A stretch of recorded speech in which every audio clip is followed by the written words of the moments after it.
Your Excellencies, ladies and gentlemen, welcome again.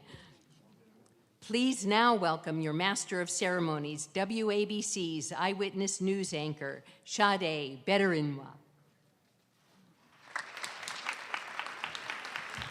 Good morning, ladies. How are my beautiful, dynamic, fierce, strong, trailblazing women today? There we go. And for the few men who are out there, you're dynamic as well. So thank you for being here. Welcome to the 2019 United Nations observance of International Women's Day. And I love celebrating this day, don't you? Yeah, it's really wonderful. I love celebrating our power as women. And I think when you look at the young girls who are coming up, they are so fearless, so bold. And, I just think that they're just so full of promise, and they're definitely our soldiers of sisterhood of tomorrow. Today is a call to action for everyone to continue to push for complete gender equality. Today, we also pause and celebrate who we are, our achievements, and plot out our course ahead, setting our sights to new territories that we need to achieve. So it is with great pleasure to join you again as host of this special event for a third year.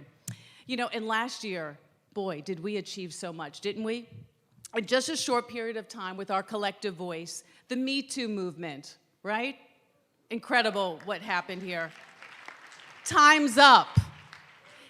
That's right. It inspired women around the globe to speak up against injustice and inequality in the workplace. Our strength and courage provoked real social change, and we're building on that momentum right now. We have an incredible lineup of speakers today who champion gender equality and who are innovating for change in different ways. But before we move on, I would like to take a moment to introduce to you the eminent dignitaries seated here at the podium. His Excellency, Mr. António Guterres, Secretary General of the United Nations. Thank you. Okay. Her Excellency, Ms. Maria Fernanda Espinosa Garcés, President of the General Assembly. Her Excellency, Ms. Geraldine Nason, Chairperson of the Commission on the Status of Women. Madame Amina Mohammed, Deputy Secretary General of the United Nations. Madame Maria Luisa Ribeiro Viotti, Chef de Cabinet. Ms. Venus Ilagan, Secretary General of Rehabilitation International. And lastly, our host for today's wonderful event, Madame Phumzile Mlambo-Ngcuka, Undersecretary General and Executive Director of UN Women.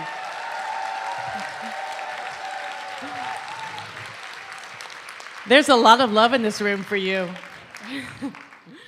Well, this year's theme for International Women's Day is Think Equal, Build Smart, Innovate for Change, challenging us to think differently by placing innovation at the heart of our efforts to transform progress for gender equality. It is not merely enough to have a seat at the table. It is about designing the world that we want to see, that you want to see. We know that as women, we bring different views, we have different talents, we have different perspectives, and we need to be in positions of power so our perspectives shape policy. We do a disservice to ourselves if we aren't giving the same level of encouragement to women and girls to be involved in fields such as science, technology, engineering, mathematics, and design. Fields that have traditionally been dominated by men. And someone who knows something about that is astronaut Dr. Ellen Ochoa, the first Latina female astronaut, and we're going to hear from her later today. Moving forward, we have to think equal at all times, in all things. And we know pay parity is still a significant issue. The gender pay gap between women and men persists, and it is not where it should be in 2019. Sadly, we are still talking about this issue. Worldwide, women only make 77 cents for every dollar earned by men, and that's got to change. Like in the video we just watched, we need to remind ourselves to keep thinking outside of the box. Women innovators, inventors, scientists, artists, novelists, and teachers have done just that and have already shaped the world as we know it. from trailblazers such as Dr. Shirley Jackson, a physicist whose research led to the invention of all things telecommunication. Maria Telks, affectionately called Sun Queen, designed the first solar-powered heating system for houses. Grace Hopper, a scientist and US Navy Rear Admiral who was one of the pioneers of computer programming and coined the software terms bug and debugging. And Anne Tsukamoto, one of the first researchers to identify and isolate human stem cells. And we know now there will be many more to follow in the footsteps of these luminaries. And one of them you're going to meet today who is really incredible. She's 16-year-old Kiara Nirgan, and she won the Google Science Prize. And her story is basically she was tired of seeing farmers unable to grow crops in drought-prone areas. So she discovered using orange peels was a super absorbent material to help retain water. 16 years old, she comes up with this. Phenomenal.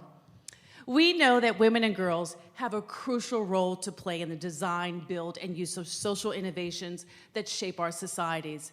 In this area of unprecedented growth, science, technology, new creative solutions for a truly gender-equal world are right at our fingertips. So join UN Women as we stand with women and girls, scientists, entrepreneurs, inventors, and risk takers as they revolutionize future societies and as they build a future that is sustainable, resilient, and accessible to all. So let's continue with our program. Joining us now should actually be a familiar face for those of you who attended last year, or if any of you watch This Is Us on television, 12-year-old singer and actress Drew Olivia Tillman. And Drew is going to be performing Roar. Where are you, Drew? There you are. Take it away.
That was fantastic, Drew. Thank you. We hear you roaring. Thank you.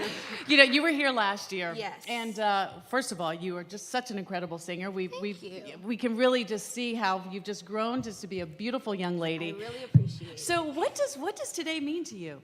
Today means everything to me. Thank you for everyone who is here today. Thank you for having me back. I mean, when we got the call that I was going to be back, I was so excited because last time I was here, you know, I don't want to say that I wasn't that inspired, but then once I heard the speakers and I told you they were unafraid. They'll just say anything. Everybody speaking, I was just like, I was so inspired. It was like a new light to my life. And I know I was only 12 years old then, but I mean, still for me to be that young and that, you know, just guided, it meant a lot to me for you guys to want me back and Well, for me to be there. We so love having you here. We Thank love you. having you here. Thank you. Do you have anything to say to all of the young girls who are out there? Never stop chasing your dreams, you know. That's right. It'll come. It won't come easily. You know, it's not going to come without hard work and without perseverance, but it'll definitely come sooner or later. Trust me and believe me, okay? See how wise these young ones are? Well, Drew, thank you so much. Thank you so You were much. wonderful. Thank We're going to hear you. from Drew again later today. Well, ladies and gentlemen, it is now my honor to welcome the Secretary General of the United Nations, Mr. António Guterres, to deliver the opening remarks for today's event.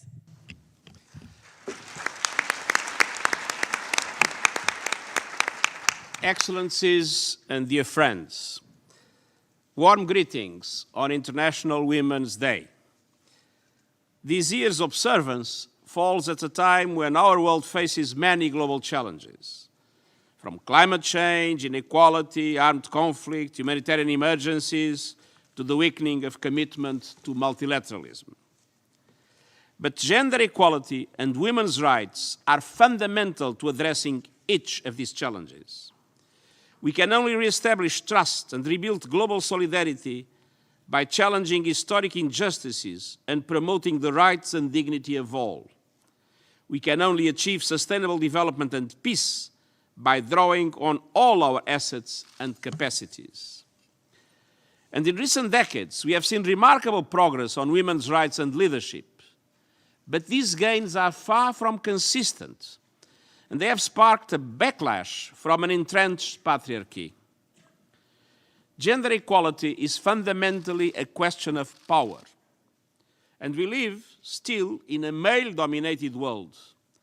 And our male-dominated culture has ignored, silenced, and oppressed women for centuries, even millennia.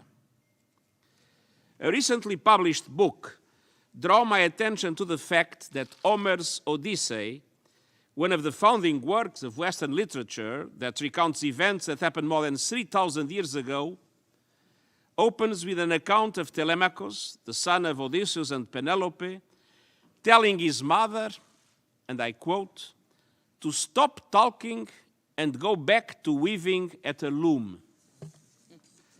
And we can draw a straight line between that story and the silencing and harassment of women today. Women's political representation in parliaments around the world stands at less than 25%. At the highest level, that drops to 9%. And the Global Media Monitoring Project found that worldwide, just 1/4 of the subjects of news stories are women, and most often as victims rather than leaders. And despite women's achievements and successes, their voices are still routinely overlooked and their opinions ignored. We are all paying the price for inequality and oppression. Increasing the number of women decision makers is essential. At United Nations, I've made these as a personal and urgent priority. We now have gender parity among those who lead our teams around the world. And 6 months ago, we reached parity in the senior management group, where we have today more women than men, 26 women. 26 women and 16 men to be precise, placing us well ahead of schedule to achieve the goal of parity in all senior leadership by 2021. One sure sign that this is an issue of power lies in the fact that those targeted for sexual harassment are overwhelmingly women. And I've taken steps to address this extremely damaging behavior at the United Nations by focus on prevention, by establishing a new team made up entirely of women dedicated to investigating allegations rapidly, supporting victims through their trauma, and ensuring accountability for perpetrators. Dear friends, women still face major obstacles in assessing and exercising power. As the World Bank found, just 6 economies give women and men equal legal rights in areas that affect their work. At present trends, it will take 2 centuries to close the gap in economic empowerment, a gap that is widening, not lessening, by the day. And I do not accept a world that tells my granddaughters that economic equality can wait for their granddaughters' granddaughters. I know you agree. Our world cannot wait. Everywhere around the world, we see 2 parallel trends. While global movements and increased awareness are contributing to greater acknowledgement of the need for gender equality, this is happening simultaneously with a reinvigorating pushback on women's rights. And this takes multiple forms, including increased violence against women's rights defenders and women running for political office, to online targeting and harassment of women who speak out. Such attacks are aimed to reinforce women's traditional roles in society and punish those who challenge it. In some countries, homicide rates overall are decreasing, but killing of women are rising. In others, we see a rollback of legal protection against domestic violence and female genital mutilation. And women's participation makes peace agreement more durable, but we still struggle to make sure women are included in negotiating teams. Even governments that are vocal supporters of this agenda fail to back their words with action. Nationalist, populist, and austerity agendas add to inequality with policies that curtail women's rights and cut social services. And we must not give ground that has been won over decades. We must push for wholesale, rapid, and radical change. Dear friends, this year's theme of International Women's Day, Think Equal, Build Smart, and Innovate for Change, addresses infrastructure and systems that have been constructed largely in line with a male-defined culture and celebrates the creativity of women inventors and innovations through history. We need to find ways of remaining and rebuilding our world, reimagining and rebuilding our world so that it works for everyone. Women decision makers in urban planning can support women's rights by designing safe, reliable transport systems. Too often, roads and transportation are planned with men's needs in mind, carrying people from the periphery to the urban center rather than between various sites in the periphery, including schools and services. And street lighting and bus timetables are not gender neutral. Innovations like mobile payments and e-learning platforms can deliver services directly to women, especially those who are isolated and hard to reach. And innovation and technology reflect the people who make them. But women are seriously underrepresented in the fields of science, technology, engineering, mathematics, and design. Last month, in Ethiopia, I've spent some time with the African Girls Can Code group. Programs like these not only develop skills, they challenge the stereotypes that limit girls' ambitions and dreams. Dear friends, investing in women and respecting their human rights is the surest way to lift communities, companies, and countries, and to achieve the 2030 Agenda for Sustainable Development. And the longer we put off gender equality, the more we lose. Next year marks the 25th anniversary of the Beijing Platform for Action, and 20 years since the adoption of the Security Council's landmark resolution 1325 on women, peace and security. Our discussions today and at major events in the months ahead can lead the way to gender commitment and action. On this International Women's Day, I call for a new vision of equality and opportunity, so that half the world's population can contribute to all the world's success. Thank you.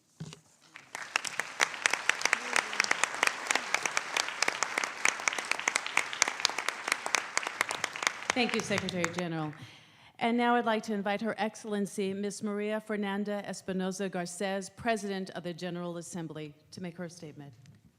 Thank you very, very much, and thank you, Mr. Secretary General, for being a champion feminista of the House. We really feel very proud of all your commitment, your drive, your conviction on women's rights and gender parity.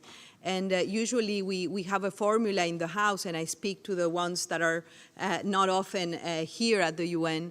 We say, all protocol observed, not to say the names of everybody sitting at the podium. And today I decided to mention every name of the people sitting at the podium because it's worthwhile. They're all women champions of change, women committed to women's rights, women that fight every day for gender parity. So I will mention them all, especially after, of course, the Secretary General, our very dear friend, Deputy Secretary General Amina Mohammed. We feel she's a power in the House, and that's why I'm saying her name out loud. The Executive Director of UN Women, Phumzile Mlambo-Ngcuka, also a wonderful, wonderful woman walking the talk on women's rights. Ambassador Geraldine Nason, she is not only the PR of Ireland, but the chair of the 63rd session of the Commission on the Status of Women, and Madame Venus Ilagan, Secretary General of Rehabilitation International, and my dear friend also Maria Luisa Viotti, Chef de Cabinet of the Secretary General. And I'm saying these names because we know that also every victim of rape, of abuse, of human trafficking, of discrimination, they all have names that we should remember, and we should say them out loud. So we are here also for the victims today. So, queridas hermanas, I am so grateful to UN Women for convening this event and for the crucial work you all do every day for women and girls around the world. International Women's Day is an opportunity to reflect on the progress we have made on gender equality and women's empowerment. It is a day to express solidarity with the feministas, women and men, who continue to fight discrimination. And it is a day, I confess, I approach with mixed feelings. On the one hand, it is important that we celebrate the gains we have made. Last year, Barbados, Ethiopia, Georgia, Romania, Trinidad and Tobago welcomed their first female leaders. Uruguay saw its first conviction for femicide. Bangladesh banned the degrading two-finger test in rape trials. And the UN, thanks to the Secretary General's leadership, gender parity was achieved within senior management team, among the heads of UN country teams and the heads of regional economic commissions. And from Kansas to Kabul, women around the world continue to raise their voices under banners like Me Too, Ni Una Menos, and Where is My Name? On the other hand, nearly 4 decades after the Convention on the Elimination of All Forms of Discrimination Against Women was adopted, nearly 25 years after the landmark Beijing Declaration and Platform for Action, we are still not even close to equal. Dear friends, each year, International Women's Day brings it a list of depressing statistics. Some 16 million girls will never set foot in a classroom. 1 in 3 women has experienced physical or sexual violence. Over 70% of people trafficked are female. On pretty much any measure of development, women are behind. Add in factors like ethnicity, poverty, or disability, and the figures are even worse. For example, women with disabilities are twice as likely to suffer physical violence. More than half of all poor rural women lack basic literacy skills.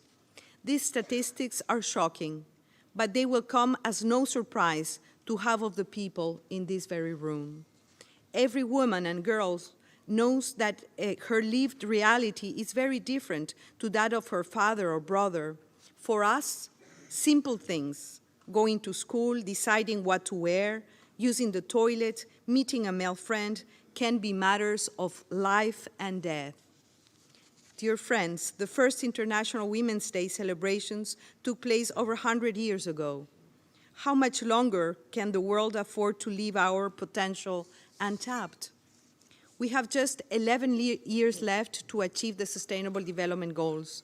According to the World Bank, limited educational opportunities for girls are robbing the world of between $15 to $30 trillion in lost productivity.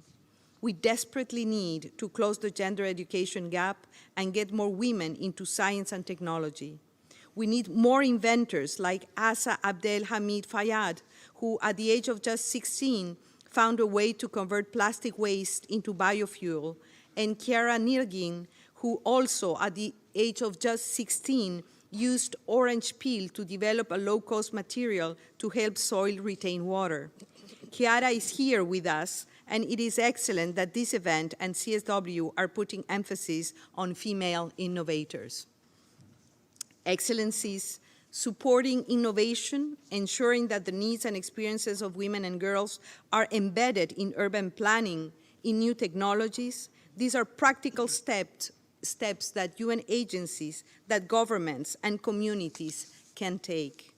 But clearly, we need to look beyond policies.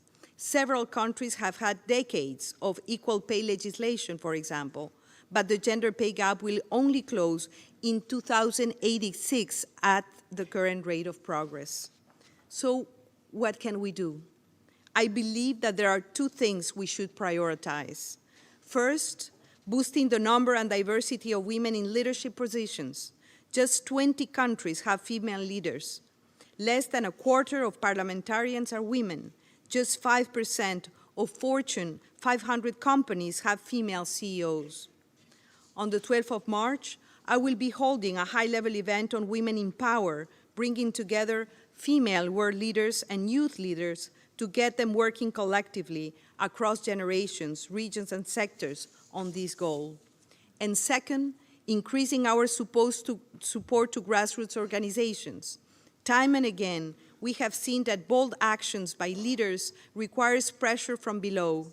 That was the case with women's suffrage, with the landmine ban, with the Treaty on Prohibition of Nuclear Weapons adopted just 2 years ago.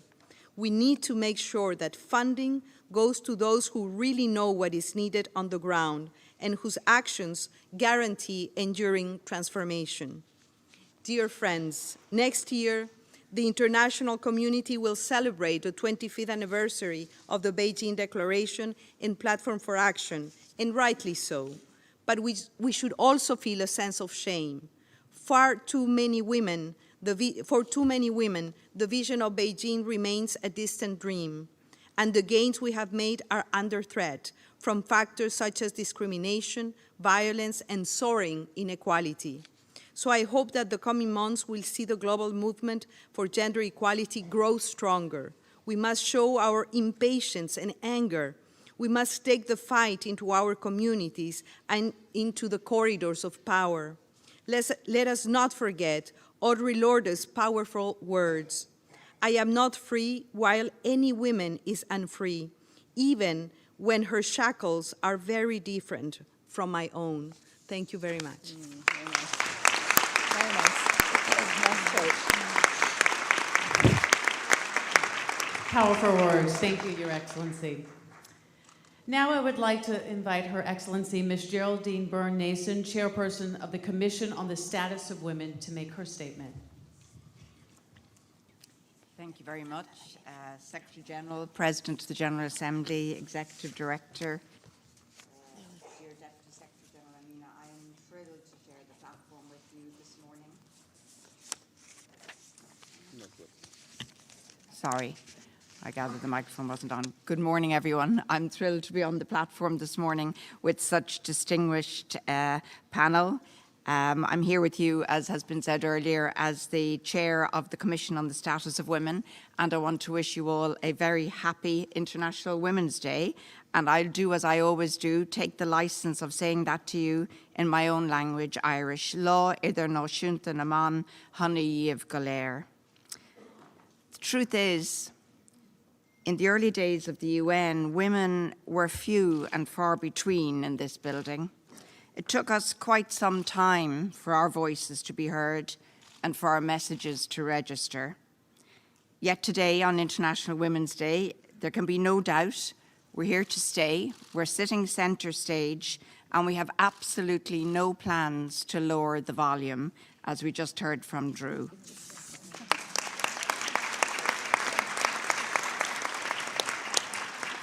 Just a few months ago, some of us met here in this room for a poetic moment. I'm Irish, so I'm licensed to do this, to mark the centenary of Irish women.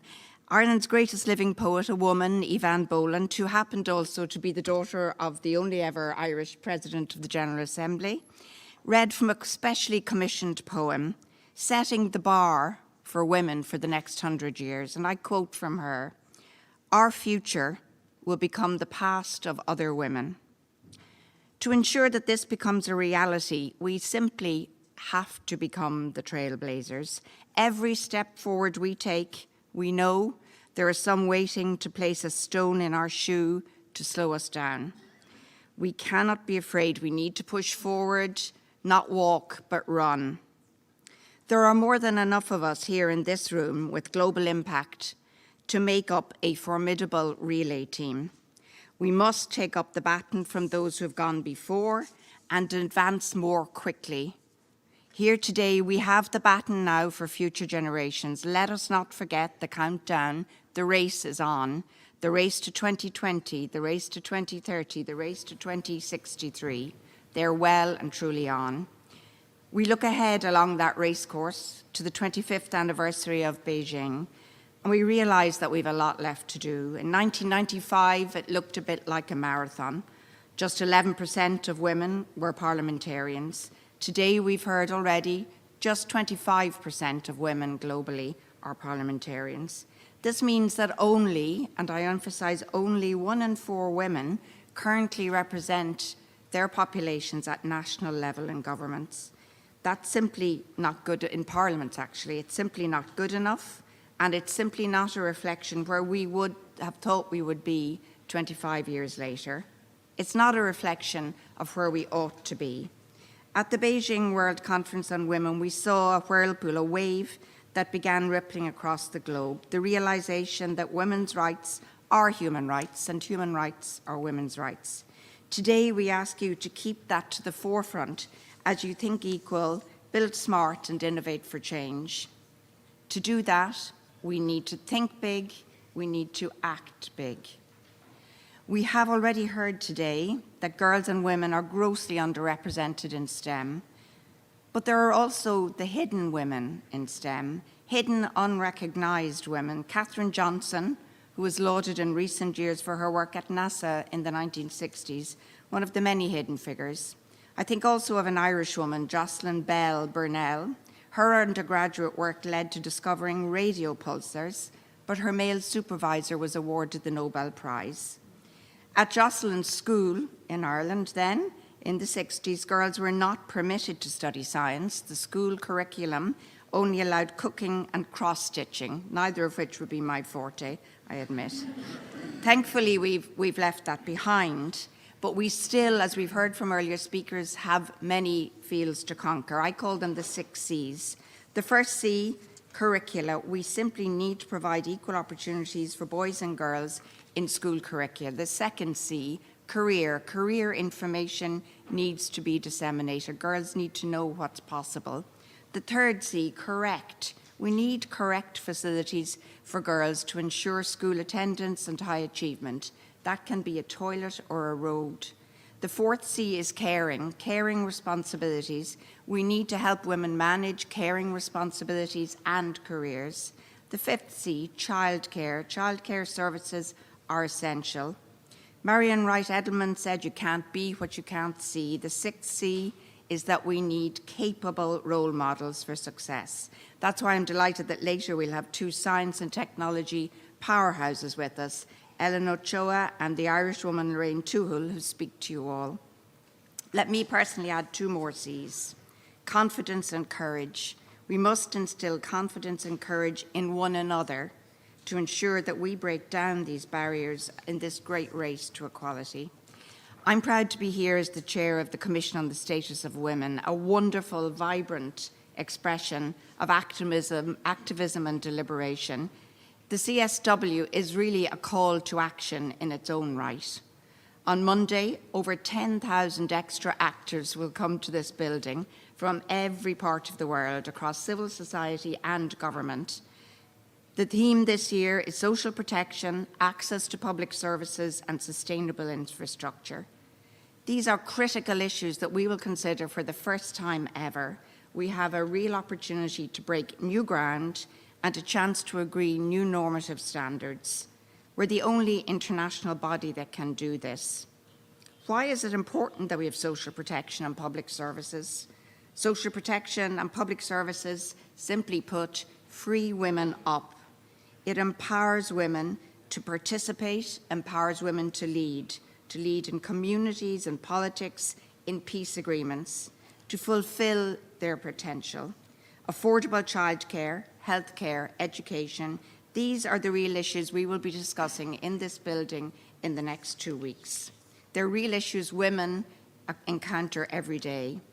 As it stands, and this figure is a shocking, shameful figure, it will take 217 years to achieve gender parity in pay and employment opportunities if we don't act now.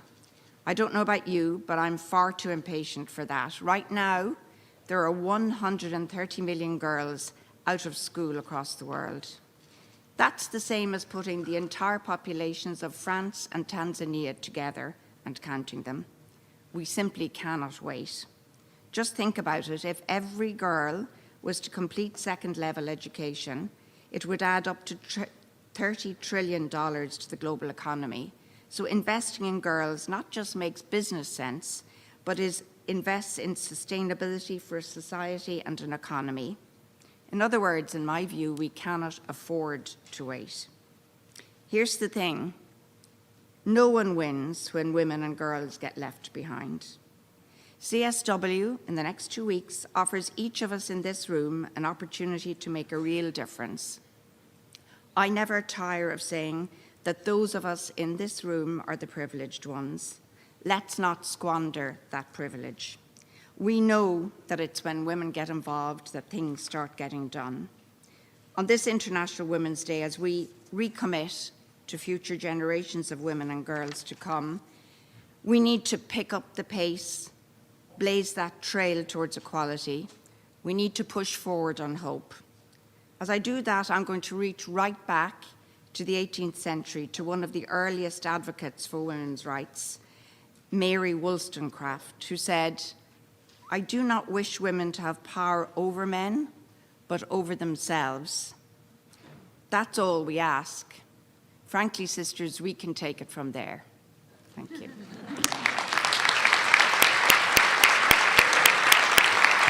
Yes, we can. And as you said, there are more than enough of us to advance more quickly. Your Excellency, thank you for those remarks. Now I would like to invite Ms. Venus Ilagan, Secretary General of Rehabilitation International, to make her remarks. Thank you. Your Excellencies, ladies and gentlemen, I bring to you greetings from my organization, Rehabilitation International, and the global community of persons with disabilities, specifically women and girls. I'm greatly honored to address you today, so I convey my sincerest thanks for the organizers of this very important event for the opportunity. I was born and raised in a small community in the northernmost part of the Philippines, situated in one of the 7,100 islands that make up the archipelago that is often battered by tropical cyclones, locally called typhoons, where an average of 26 such typhoons visit most of the islands each year. Living in islands can be challenging for people without disability, So there is no question how challenging it is for those of us with disabilities. People who have witnessed me going about the normal activities of my daily life have often wondered how a woman on a wheelchair managed to get education at a time when schools were not accessible, was fortunate to land a job as a media practitioner when people with disabilities were not even considered for jobs, and had a successful marriage, including having a son, when women with disabilities were largely regarded as asexual, have no childbearing capabilities, and do not fit the characteristics normally attributed to being a good wife or partner and mother. Those interesting expressions in people's faces when they look at me made me realize the depth of misconception about disability and people's lack of understanding of the subject. For a woman with a disability, the challenges are great but not insurmountable. A woman with a disability is the expert of her own situation. She appreciates her strengths, understands her limitations, and knows by heart how to overcome her challenges. She knows that disability may limit her capacity to physically move from one place to the other, but it will never be something that will dampen her spirit nor diminish her will to pursue her dreams and live them through. For the woman who is determined to overcome her limitations, there could be no barriers that can stop her from prevailing over whatever stands in her way. Today, I speak to you as somebody who has experienced it all: discrimination, exclusion, stigma, oppression, name it. I've been through it as a woman with a disability from a developing country. The journey from my little island home in the Philippines to the mega city of New York was never easy, but something I thought was doable and is possible for one who is determined to succeed. Looking back, I can't help but think about why people make quite a big deal about disability and disabled people. Why can't disability be seen as a normal part of human diversity? After all, every person has a limitation. The only difference is that some have visible limitations and we are labeled persons with disabilities, while others have less visible or even invisible limitations, and for whatever reason, they do not want to be called people with disabilities, often because of the stigma that is attached to disability. Disability is not a monolithic issue. It is a social construct that tends to define a group of people rather than making it a norm to be inclusive of all people. Embracing differences and appreciating what each of us can contribute at making life better for everyone. Innovative technologies have led to the emergence of social innovations and innovative products that are transforming assistive devices and services offered to women and girls with disabilities. We need to start seeing more women and girls with disabilities as innovators and entrepreneurs, including prioritizing the education of girls with disabilities and promoting girls in science, technology, engineering, mathematics, and design, as have been mentioned a couple of times, so that their perspectives will ensure that new technologies and innovative solutions address shared issues and concerns. It's a win-win for everyone, especially in the emergence of issues associated to current reality of aging populations. Living longer lives bring new challenges.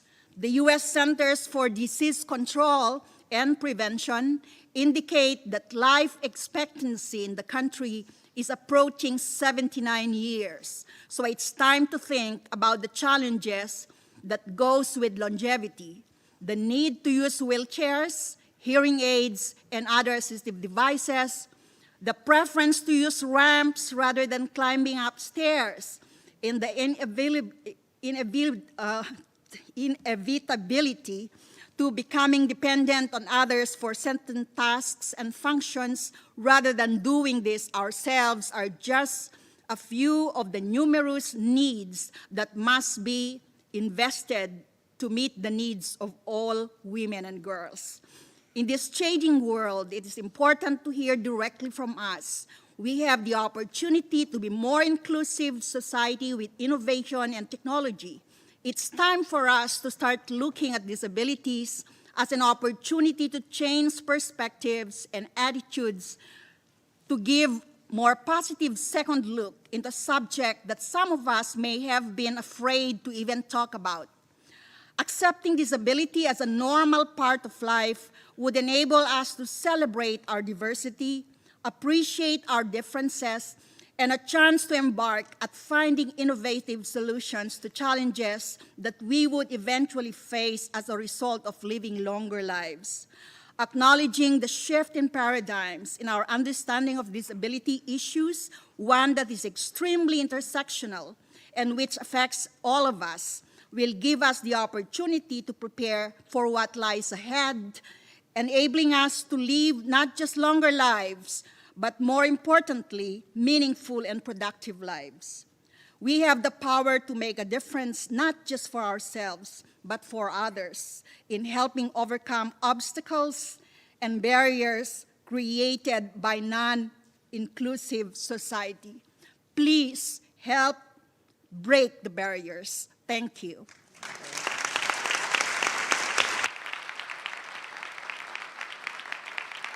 Thank you, Ms. Ilagan, and for representing the voice of those with disabilities. Thank you so much. Well, now, it is time to invite Ms. Phumzile Mlambo-Ngcuka, Undersecretary General and Executive Director of UN Women, to make her remarks. Thank you. Thank you, Shadi. Secretary General, Excellencies and Sisters, honored guests, friends, happy International Women's Day, sisters and brothers, but especially to SG, our leader-in-chief in championing equality in within the UN. So please clap to yourselves and celebrate International Women's Day. Today, we celebrate the power and potential of women and girls as innovators. We celebrate their creativity in a world characterized by the speed and scale of change. We want innovation and the speed of change to intentionally benefit women and girls.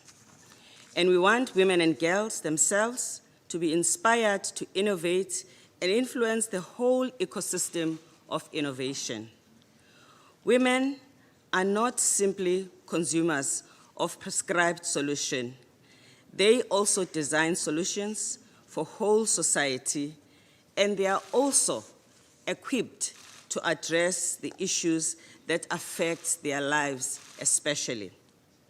These include the lack of sanitation and hygiene facilities, poor lighting in public spaces where violent and sexual assault is likely, financial exclusion, hard manual farm work in the era of automation and drones. So these are the issues that women want to see innovation addressing and more. We all cannot accept that it will take us more than 200 years for us to achieve gender equality, and the grandchildren of the SG's grandchildren will only be the people that will achieve gender equality, not under our watch. Without intentional action and the continued slow pace, however, this is a real risk. We need the giant leap that the 21st century innovation can bring so that we can leapfrog. As we celebrate the 25 years after the adoption of the Beijing Platform for Action, we definitely have to be thinking about the big and the bold steps that will enable us to leapfrog. We need to use big data, mobile money, climate-smart agriculture technologies, and clean water technologies and applications that protect the rights of women and facilitate access to justice.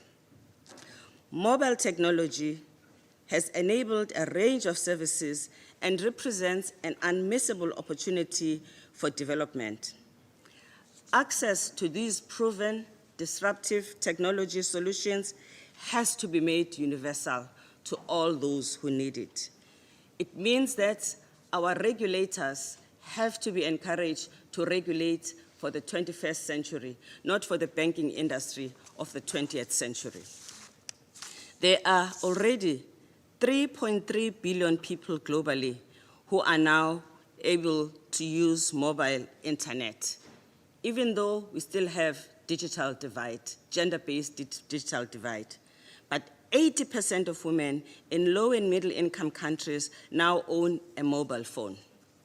With this level of market penetration, it would be a historic mistake to fail to make deliberate use of these technologies to advance gender equality.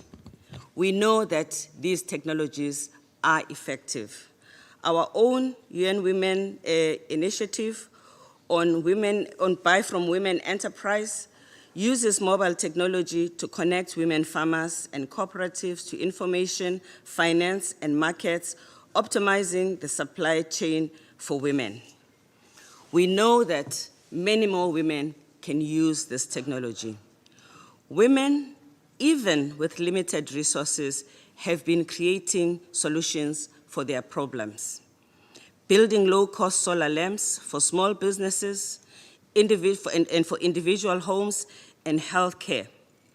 Using these interventions for midwives to make sure that they can deliver babies in the dark at night in homes where there are no lights. In Fiji, UN Women and the Raki Raki Market Vendors Association, who provided the key insights that led to the modernization and rebuilding of the market after Tropical Cyclone Winston had hit that community. The intervention included flood-resistant drainage, as well as climate-smart aspects like rainwater harvesting system and features like changing areas for babies and female market attendants. So inclusion is important in innovation in order to make sure that the solutions are most appropriate. We also need to ensure that we improve innovation by including gender equality and gender lens at the source of innovation, and to ensure that we have partnered and formed the Global Innovation Coalition for Change with the private sector, integrating gender awareness at all levels of the innovation process. If you like, we are injecting the gender lens in the DNA of innovation because we do not have the capacity to be everywhere, but those who innovate must have a gender lens with them. We also know that algorithms increasingly determine selection and response. We need to make sure that with this growing evidence that women have been routinely left out of the data on which decisions are made is also addressed.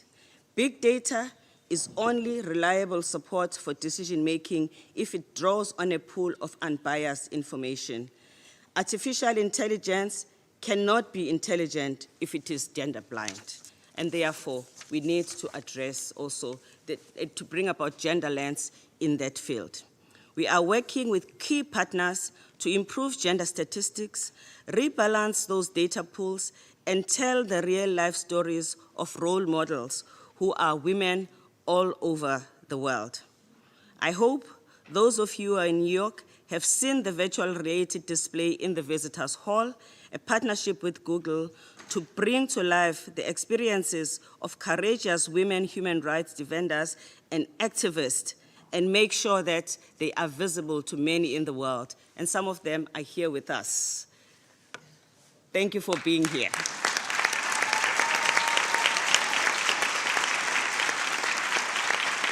This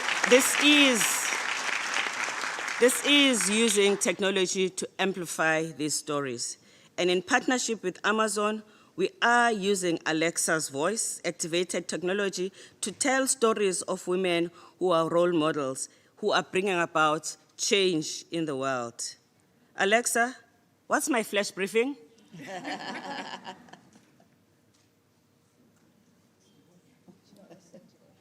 Is Alexa here?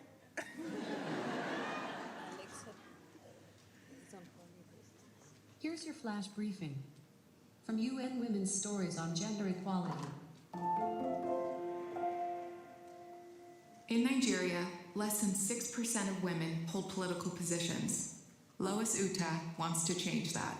Lois was just 2 years old when polio took away her ability to walk, but she hasn't let her disability get in the way of achieving her dreams. She decided to pursue a position in politics in 2017 after a friend invited her to a political meeting.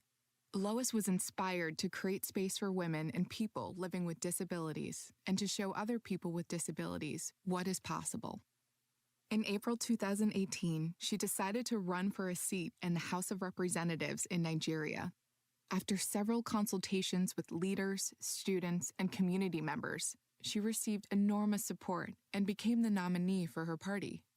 Lois advocates for inclusive legislation and providing an enabling environment for persons with disabilities, especially in the area of education. Every day, UN Women works globally to support and empower women like Lois Uta.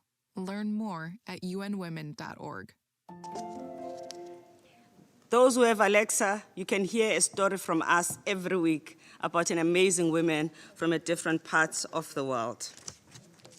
In conclusion, I also want to highlight the fact that yesterday we launched a partnership with Tencent of China, one of the biggest technology companies, to activate and encourage public giving towards gender equality in China. And again, we would never reach those millions of people if there wasn't innovation and we were not using technology to address the issues that affect women. Innovation is a key component of development and a far-reaching enabler of rights. It has to be treated as a right, not a privilege. Innovation is a life-saving basic need for those who live in poverty. Women and girls have a vital role to play in the fourth industrial revolution, shaping the policies, services, and infrastructure that impact their lives. Today, we call for intentional innovation multiplied so that technology can raise the voices of many more women like Lois Uta of Nigeria and change lives irreversibly. Thank you.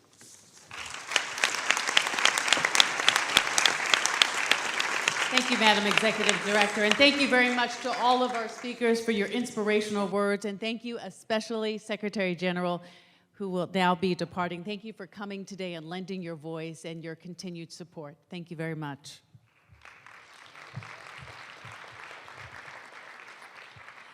And, you know, Drew was just so fabulous. I think we need to have her back again. Please welcome Drew Tillman, who will be performing Brave.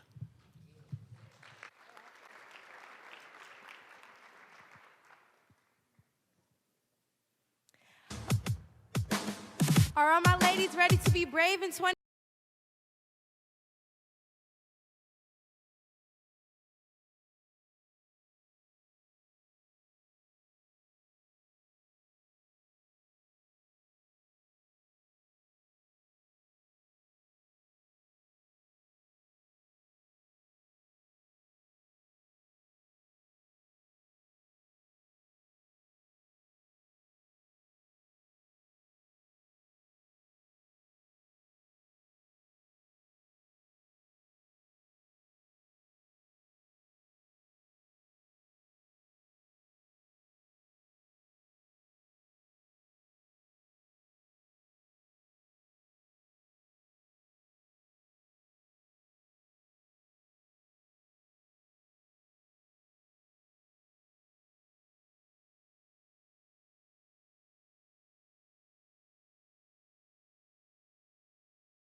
She was wonderful, wasn't she?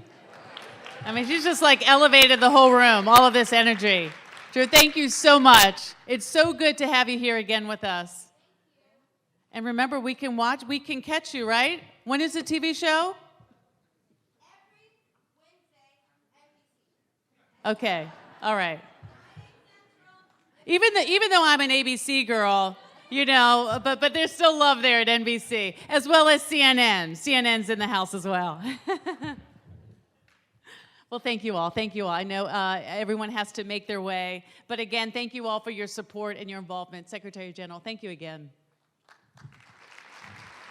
And I just want to take a moment while they make their way out. I just want to thank all of the volunteers who helped make today happen. Where are some of the volunteers? Can you just stand a minute? They're here. They're here. They're just too shy to stand up. There's some up there. Thank you. Thank you, ladies. And I see one man there. Thank you. Thank you for your support. Well, you know, we're talking about brave. And brave certainly describes our keynote speaker today. She's a veteran astronaut who has flown in space 4 times and logged nearly 1,000 hours in orbit.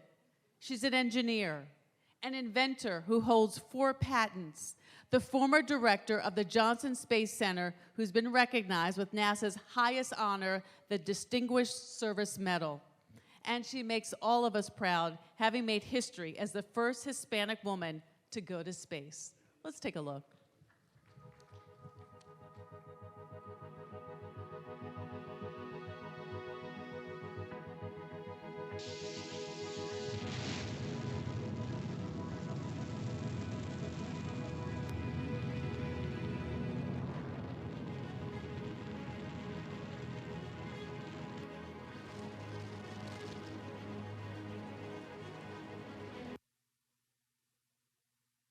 Hear it.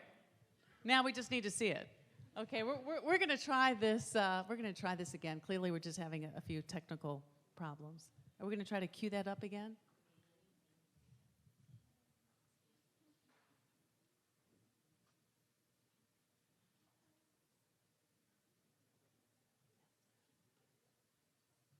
We're trying. Be patient.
Pretty cool. Please welcome Dr. Ellen Ochoa.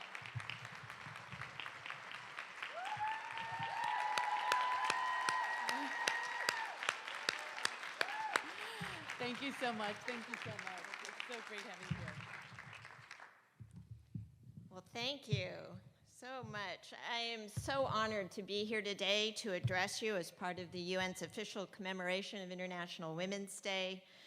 You know, I've been really, really fortunate to play a visible role in human space exploration, and in particular with the International Space Station, a laboratory where women and men engage in science and technology, research and development for the benefit of humanity.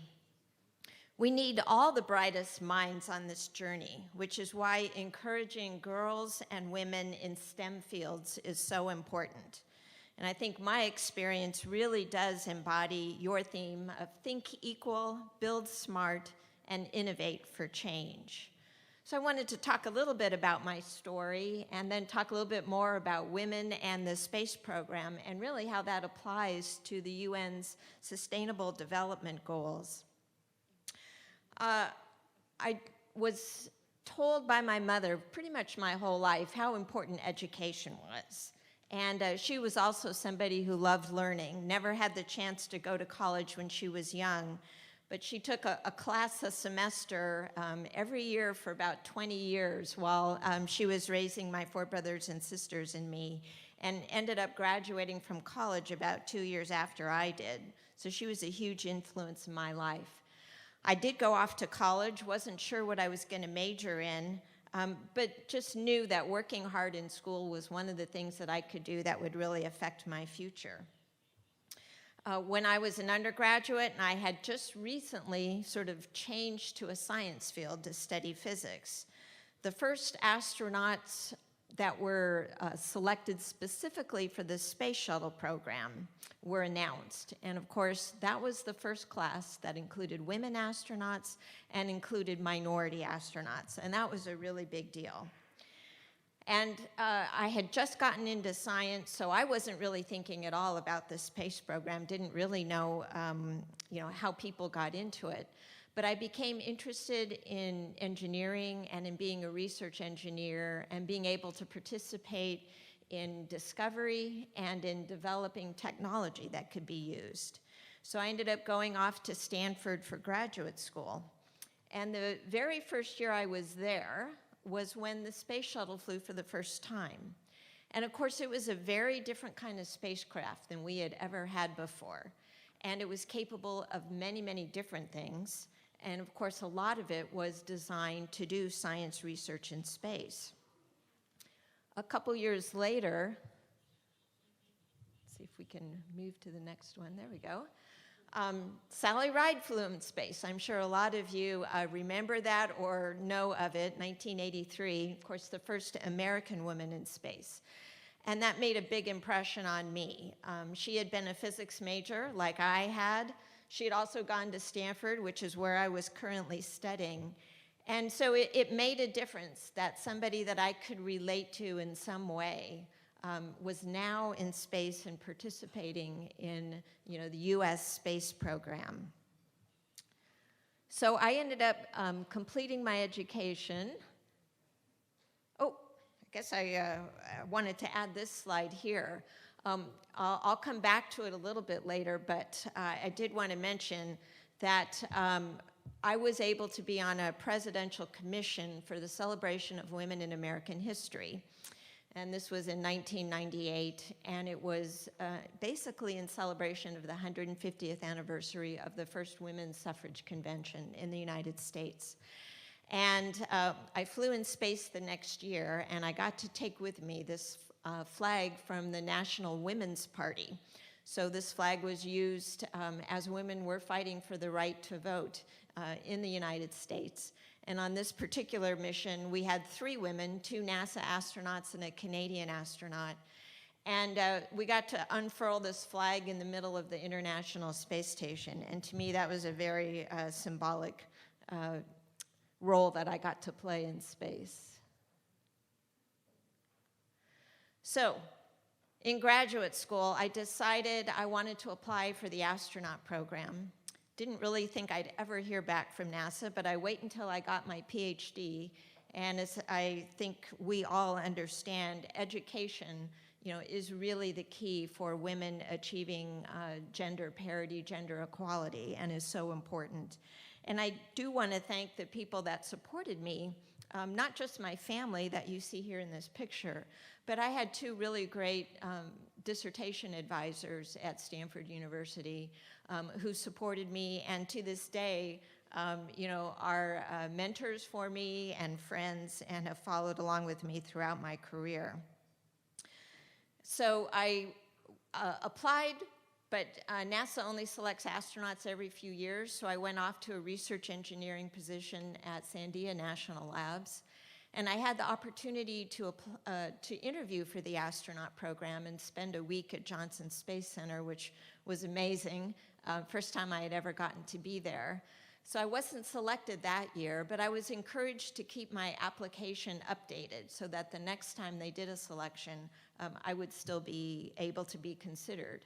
And a few years later, they did do another selection.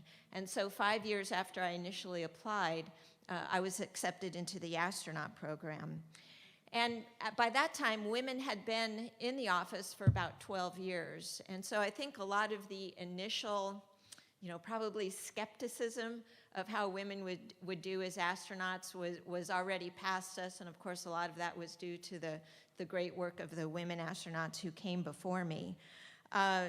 And so I had the opportunity in the time that I was in the astronaut office to just do all kinds of amazing things. And I got to fly on 4 flights. The first 2 flights were really about studying the Earth. It was part of NASA's program called Mission to Planet Earth. And we were in particular studying the atmosphere and the problem of ozone hole and ozone depletion. And I was going to show just a couple of pictures from this flight.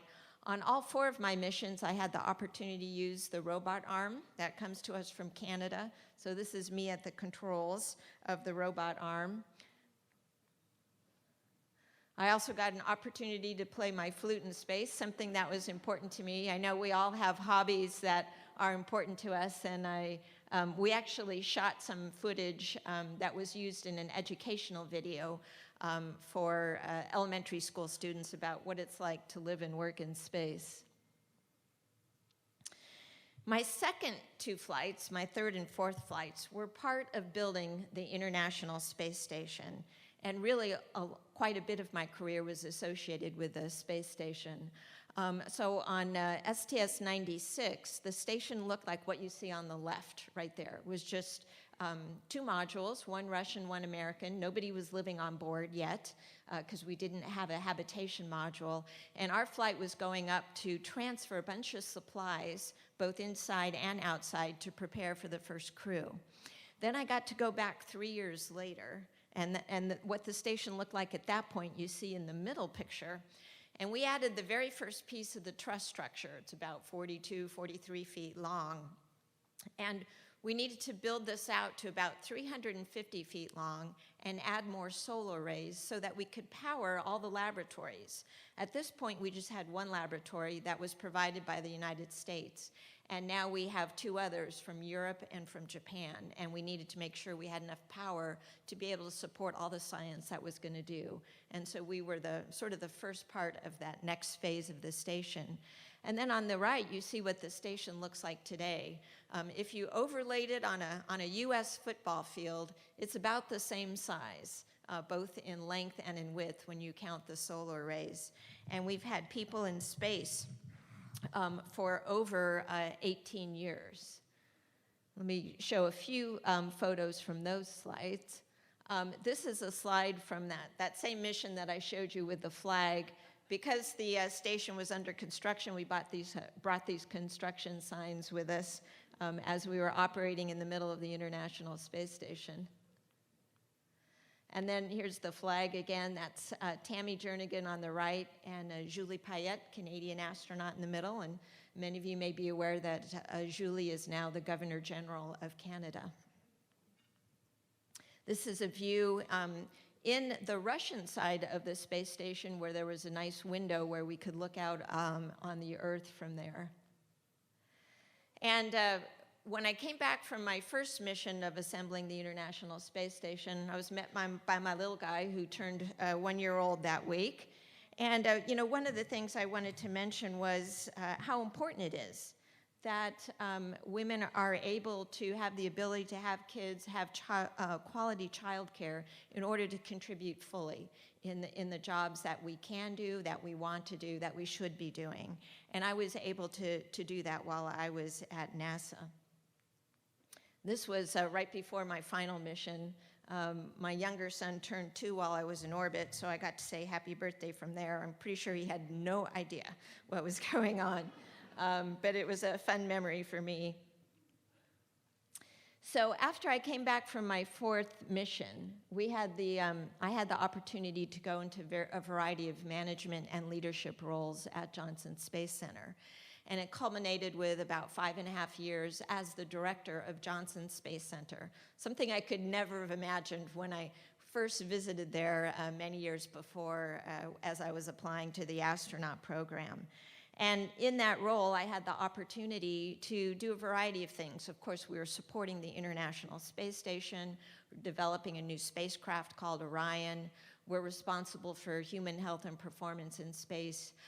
But I was also responsible for our workforce and for ensuring that people had opportunities and that men and women and underrepresented minorities in STEM had the opportunity for training and development and to go into management and leadership roles. One of the things that NASA did during these years was set up a website called Women at NASA.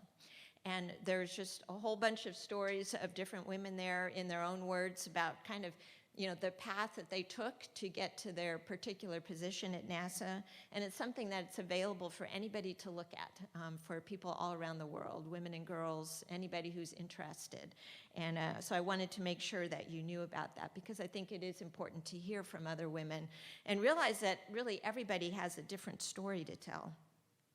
Wanted to talk about some of the other amazing women at NASA.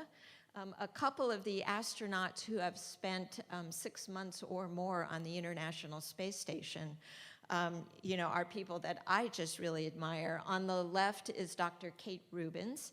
She has a PhD in cancer biology and also worked on infectious diseases, including the Ebola virus, before she was selected as an astronaut. And then she spent 6 months on the International Space Station, and one of the experiments she got to do for the very first time in space was to sequence DNA. And with her background, she was the perfect astronaut to have on board while we were doing that. And so this opens up a lot of research that we can now do in space that we couldn't do before, because we now have the ability, the equipment to do it.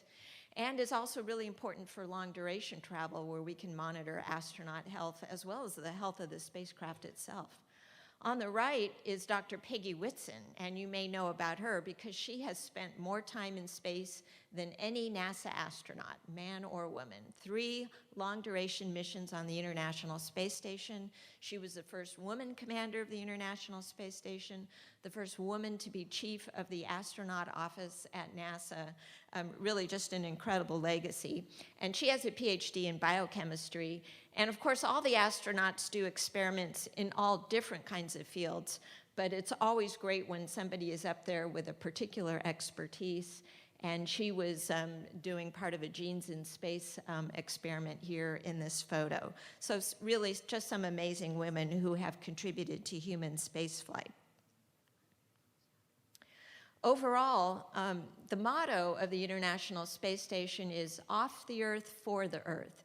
And so the things that we do in space are really, in most part, designed to understand how we can benefit people on Earth. And I wanted to give just a few examples. Of course, on the space station, we have to have a system that's mostly regenerative, where we can reuse water, where we can clean our air and use it again, because we can't be bringing up supplies all the time. And so we do have a water recycling system. It collects urine, it collects sweat, and it recycles it into water that can be used for drinking. As one of our astronauts likes to say, we turn yesterday's coffee into today's coffee. But the system that we use, the technology that we use to do that is also being used here on Earth, and it's being used in rural regions to provide clean drinking water at schools and other facilities. So it really speaks to the clean water sustainable development goal. We've also done a lot of work on the immune system and on things like the development of vaccines in space, and you can grow them in a more perfect form. Protein crystals grow more perfectly in space without the effects of gravity. And so there are actually some vaccines in development that are based on research that has gone on in the ISS. So again, applying to another SDG and good health and well-being. And then at Johnson Space Center, we've also been developing robots that could act as astronaut assistants, where we can use them to do what we call dangerous, dirty, or dull jobs, and free up astronauts to be doing the work that really takes the analytical work that humans are so good at. With the research and development work that's been done at NASA and in space, as I say, we've had people in space continuously for over 18 years now. Much of this work affects the Sustainable Development Goals that the UN has signed on to, that has been adopted by world leaders. And that includes other things like imagery of the earth that aids farmers, and that provides evidence of climate change and deforestation and helps us understand how the earth is changing and how we might be able to mitigate the impacts of that. So I think I have one final slide here, another view of the International Space Station.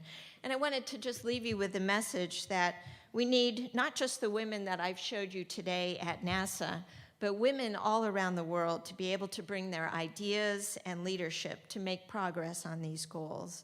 And I really want to applaud the efforts of UN Women to work toward gender equality, to support all of the Sustainable Development Goals. And I thank you all for the privilege today of addressing you on International Women's Day.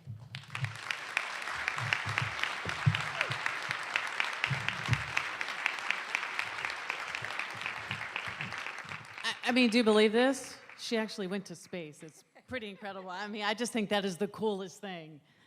That is just so cool. Well, Dr. Ochoa, I just wanted to speak with you a little bit. Come on over. You know, you've led such an inspirational life. You've been such a trailblazer for young women and girls. I just think it's fascinating. I know in part of the research about you, I came across something that said it took you 3 times to get into NASA. Talk about perseverance. Talk about that a bit. Well, you know, so many people apply to the astronaut program, or so few are selected, that I felt just really, really fortunate even to be interviewed. And as I mentioned, I wasn't selected the first time, but I was encouraged to apply again. And, you know, people said, well, what did it feel like to fail? And I said, well, I can't say I really felt like I failed, because I figured the odds were so astronomical to begin with that, you know, okay, yeah. Pun intended. But, you know, I learned more about NASA, and what I ended up doing in the meantime was going to work for NASA, just because I supported what they did. I wanted to be part of what NASA was doing as an organization. So I became a research engineer at NASA, and then also a supervisor of a research group. Then had the opportunity to apply again. Okay, and so then get this selected. is time number 2. Time number 2, and there are thousands of people who are actually trying to get into this program, and you got a big fat... Well, actually, I got selected the second time. You got selected the Yeah, second time, okay. Yeah, it was. The second time, okay. Yes. I thought I read it was 3 times you tried to get Yeah, into I've it. read that too, but I don't know where it came from. Okay, all right, all right. Well, we need to change that. That's why you can't trust everything you read online. But still, you know, your story is one of perseverance, and to say, you know, don't give up. Keep pushing ahead. Yeah. Well, you know, we wanted to, we asked a couple of questions to people. Okay. We asked UN Women's social media followers if they had any questions for you, and we heard from a 5th grade reading and social studies teacher who said, we are studying you in my reading class this week, and my students want to know what it's like to be an inspiration to so many girls. What should I do if my dream is to run the Johnson Space Center at NASA? Okay, take it away. Well, first of all, that's an awesome dream. You know, it was just an amazing job to be director of Johnson Space Center, which we have just such a talented team, men and women, and, you know, all different backgrounds. I couldn't imagine just ever having that privilege. And I tried to describe a little bit what it meant when I saw women flying in space, that it was just very hard to picture until I saw that. And of course, most of the time when I was growing up, and even when I entered college, women weren't astronauts. They weren't allowed to be astronauts. No, they weren't. And again, thank you to so many people, because it was only, you know, people, activists working year after year to change rules, change laws, to get that access for women. And so knowing how important it was to me, it's amazing to me that now I can serve as that for other girls, you know, not just around the country, but around the world, who are dreaming big dreams, to say, go for it, absolutely go for it. We need you. We need your brains. We need your creativity, study math and science, but also, you know, how to communicate. You know, there are so many skills that are important, and teamwork, of course, is a big skill, important for astronauts, but it's important to get any kind of the work that you all do here done as well. Well, you've been such a pioneer. We want to take one last question from the floor. Who has a question? Yes, yes. So, hi, a very good morning. I'm really, really inspired and impressed. I'm really glad that I can share this important day with you and presence of you, and now I can inspire many more girls in STEM. So my name is Upasana Chauhan, and I'm a UN Youth Representative of Man Up Campaign, where we work to engage men and boys to achieve gender equality. And I also represent UNMGCY for SDG 5. So back in 2004, when I announced to my community that I would like to pursue engineering, I was told by my community that engineering is not for girls, and I should just focus on home science and not computer science. But a woman, my mom, of course, stood by me and fought for me. And this year, I'll complete 10 years working with multiple Fortune 500 organizations and banks in IT and banking. And, oh yes, I'm married to an amazing feminist husband, and we are together taking care of the home science. So, as per stats, women are less likely to enter and more likely to leave STEM careers. And STEM fields have fewer women on boards as well, as compared to other industries. So my question for you is, how has the landscape for women and girls pursuing STEM changed since the beginning of your career? And how do we ensure women and girls lead in this field? Thank you so much. Thank you. Well, first of all, congratulations on everything that you've achieved as well. And I think you and I and many people in this room heard some of those same things as we were starting off in our educational careers. The landscape has changed. So on the one hand, there's a lot of good news. And certainly during the 30 years that I was at NASA, I saw women move into all kinds of visible roles, leadership roles that they had never been in before when I first started at NASA. And when I was director of Johnson Space Center, the head of our engineering organization, which is our largest engineering, was a woman, and now the chief of the flight director office, so that's the person that really runs mission control during missions, is a woman. And so you see women in those visible leadership roles really all throughout NASA, and so I'm really glad to see that. But I think we all know, we all see, that we're not where we need to be, and we're not even where we thought we would be. When I look back, 25, 30 years, where I thought we would be 25 or 30 years later. And so it starts early. In middle school, girls often start hearing about, math or science is hard, and it's funny, they never heard that in elementary school necessarily, and it wasn't hard, so I don't know what happens, but we have to realize that, people have the skills, they have the interest, and engineering and technology development and innovation, it's about curiosity, it's about creativity, it's about working with teams, it's about solving problems. Girls love to do those things. Mm-hmm. And so part of it, I think, is changing the conversation and getting them to understand what it is that engineering and science is about and how it really does reach out to the very things that interest them. Thank you for your question. Great, thank you. And Dr. Ochoa, thank you so much for joining us today. Your story is so inspiring, and thank you for being a beacon of light to so many young girls coming up. Thank you so much. Thank you. Thank you. Thank you so much. Thank you. You're wonderful. Thank you. She was great, wasn't she? Well, I think it's time for just some more music. Why not, right? New York City is famous for its breadth of performance genres, among them opera. To help us celebrate International Women's Day, we are honored to have two opera's finest with us today. She's an acclaimed award-winning soprano who has performed the leading soprano roles in classics like Madame Butterfly, La Bohème, and he's a tenor that has been praised by critics around the globe and sung with prestigious companies such as La Scala in Milan to perform a duet from La Traviata. Please welcome Everett Suttle and Indira Mahajan.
Hi, everybody. A big round of applause for them. And I'd also like to say that they're very special to us.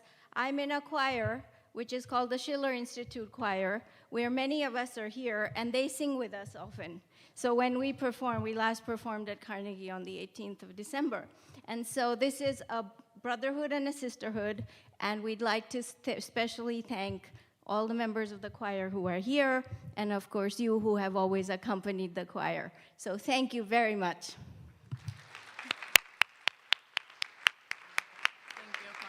Thank you, Aparna. And speaking of sisterhood, I have Aisha Sasay here, anchor and correspondent for CNN International, to moderate the next panel discussion.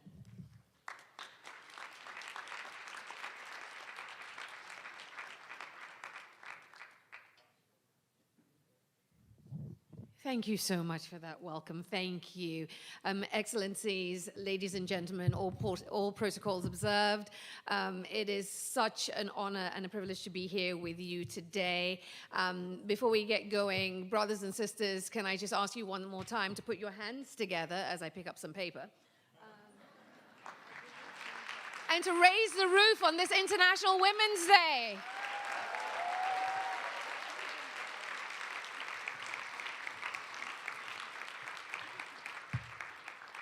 Now, thank you for that. We've got to keep the energy levels high in this chamber.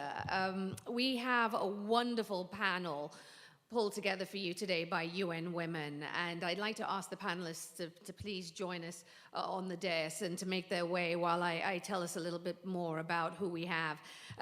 This panel is really going to focus on the theme of the day: Think Equal, Build Smart, Innovate for Change. And these are some incredible women who will give you some unique perspectives on what we can do to move the needle forward for women and girls in STEM. STEM, of course, being science, technology, engineering, and mathematics. So while the ladies get settled on the dais, I just want to say it is such a privilege to be here marking this day with you, and to really look at how we can move forward, how we can accelerate the change, why innovation is so important to this drive for gender equality. So let me start by introducing who we have on the dais with us today, who are going to shape this conversation. Of course, I'm pleased to welcome back Phumzile Mlambo-Ngcuka, the United Nations Under-Secretary General and Executive Director of UN Women. Please give them a round of applause and make them welcome, make them feel welcome.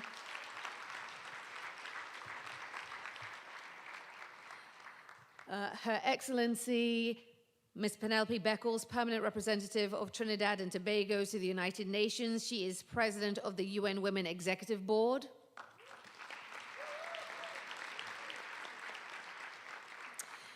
Chiara Nurjan, she's a student, scientist, and innovator. She is quite simply amazing. And she's only 19 years old, which makes me feel very old indeed. At 16, Chiara won the grand prize at the Google Science Fair and the Community Impact Award with her solution to the worldwide drought. Chiara was recently named one of the United Nations Young Champions of the Earth and one of the 50 most inspiring women in technology. And she's just 19, ladies and gentlemen. And Dr. Elizabeth Hausler is the founder and CEO of Build Change. She's the founder and CEO of Build Change, which is a global expert. She's a global expert on resilient building and post-disaster reconstruction. She launched Build Change in 2004, and its mission is to design disaster-resistant structures using inexpensive local materials and then train homeowners and craftsmen in best construction practices. And last but not least, Lorraine Twohill, Chief Marketing Officer for Google. As Google's Chief Marketing Officer, she's responsible for telling the evolving story of Google's brand, helping businesses grow and bringing Google's products to life for billions of users every day. She's passionate about the use of technology for good. Welcome. Welcome to you all. All right, so my very first question is obviously to the Executive Director of UN Women. It is your day, so you get to go first. Phumzile, I mean, as we talk about the theme for the day, for this International Women's Day, Think Equal, Build Smart, Innovate for Change, can you just help everyone here in the chamber watching around the world, help them understand what this theme means, how it resonates in this quest for a gender equal world? Thank you very much, Isha, and thank you to everybody who has already helped us to understand the theme, the importance of innovation, and how it is important for women, for us to bring about the changes that we need to bring about, especially fast and in scale. That is the point we want to drive today, that the changes that are needed in the world will not depend on baby steps, that we are so behind, that there's a threat that we're going to take another 200 years having workshops, not under our watch. After we have been able to learn what we have learned, to understand what works, to see the power of technology, we have to change the way we think and the way we work. And that is why we actually indulge ourselves with a trip to space, because we have to conquer space in order to conquer the problems that we have in scale. We want to sit here and inspire a young girl, as I think we did, somewhere in the world who is watching, who's going to say, I want to do this, because then we are raising the bar for everybody. We are also trying to show that there are technologies that are accessible and available already. Mobile technology is probably one of the most invasive forms of technology that women know how to use, but we have to make it work to address the real and significant issues that impact on women. So, in the next coming days, also in CSW, we're going to be talking to regulators, to innovators, to users, in order to make sure that the existence of this technology is a game changer in a qualitative way to women's lives. And we want to also send a message that says innovation and technology is not a cute thing to have. It's not something that is for rich people. It is something that governments and ourselves must look at as a poor infrastructure to address fundamental poverty and to address the issues that the SDGs are raising. So I'm desperate for you to think big, do big, and claim the space for women and girls all over the world. Thank you.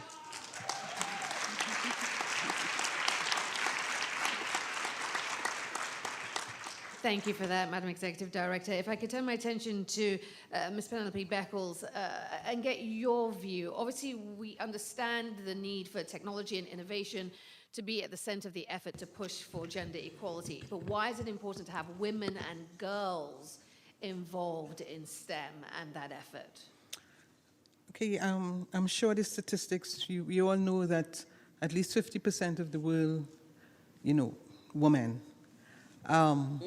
That's first and foremost. Now, I come from a small country, 1.3 million people, and in the University of the West Indies, where I graduated, when the university started more than 60 years ago, 30% of the attendees were women. 60 years later, we are looking at almost 60%. In Trinidad and Tobago, we started in the oil sector more than 100 years ago. Our first prime minister, when we got independence in 1962, used our oil dollars for education.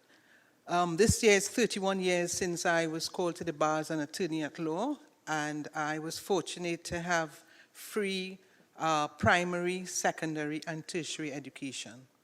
That made a big difference. Now, at the University of the West Indies, women predominate in all the faculties, save and except engineering. Even in the fields of medicine and law, you have as much as 2/3 women attending. So that has been very, very important for us. In terms of science, Trinidad and Tobago, we have been very fortunate in that there is Camille Waldrop Allen. She is a rocket designer, space scientist, and she is one of the most recognized women in aerospace engineering and one of the first women in color to serve at a senior level at NASA. For us in a small country, having produced someone of her caliber, we are extremely proud of her. If we discuss issues of health, issues of sports, we understand the important role that leadership plays. The issue of gender and science, if I can be very simple and ask all of you here, particularly your parents, when it's time to give your daughter or your son a gift for Christmas, what do you think about? I can't do the poll very quickly, but I just want to say in a very simple way, even those decisions make a big difference in terms of the choices that girls and boys make. So we know that very often it's the doll, it's caring, it's nurturing, which very often influences us into nursing, into teaching, and into a lot of the professions that deal with looking after the society. How many of you give your girl children a geometry set, telescope, some scientific equipment? I suppose I'm just saying that so you can reflect. Those things transfer into the decisions that are made in terms of research, healthcare, and women are very often not involved in that type of decision making. So we were very fortunate today in terms of seeing a woman that went into space. But if we look at the data, we realize even in terms of the Nobel Prize for mathematics, for almost 100 years, only one woman received that mathematics prize. So I know I just have 3 minutes, but I just want to say that 50% of the world is made up of women. And it's a simple question. Why can't we have more women in science if we make up half of the world? It's always a question of choices, but I think we all have to take some personal responsibility as parents, as sisters, as leaders, in terms of the role models. When do we take women, do we take girls to the places where they will see women as role models? And even if we take them, they may not really see a lot of women involved in science. So I really challenge you today, as we on International Women's Day, for us to make a conscious effort to ensure that women have that right, that they have that opportunity to choose to get into the field of science. Thank you. Thank you. Thank you so much for that, Ambassador Beckles, for laying it out in simple, stark terms that we can all grasp. And you made me go through my mind of all the gifts I got as a child, which tend to be cooking sets, and yet I can't cook, so clearly. Moving on to Lorraine Twohill, if I could bring you here into the conversation. We understand the need. We understand the need to have women at the center of tech and innovation. Can you put it in the context of Google for us and what Google is doing for women and why this is so important to the company? And I know it's important to you personally.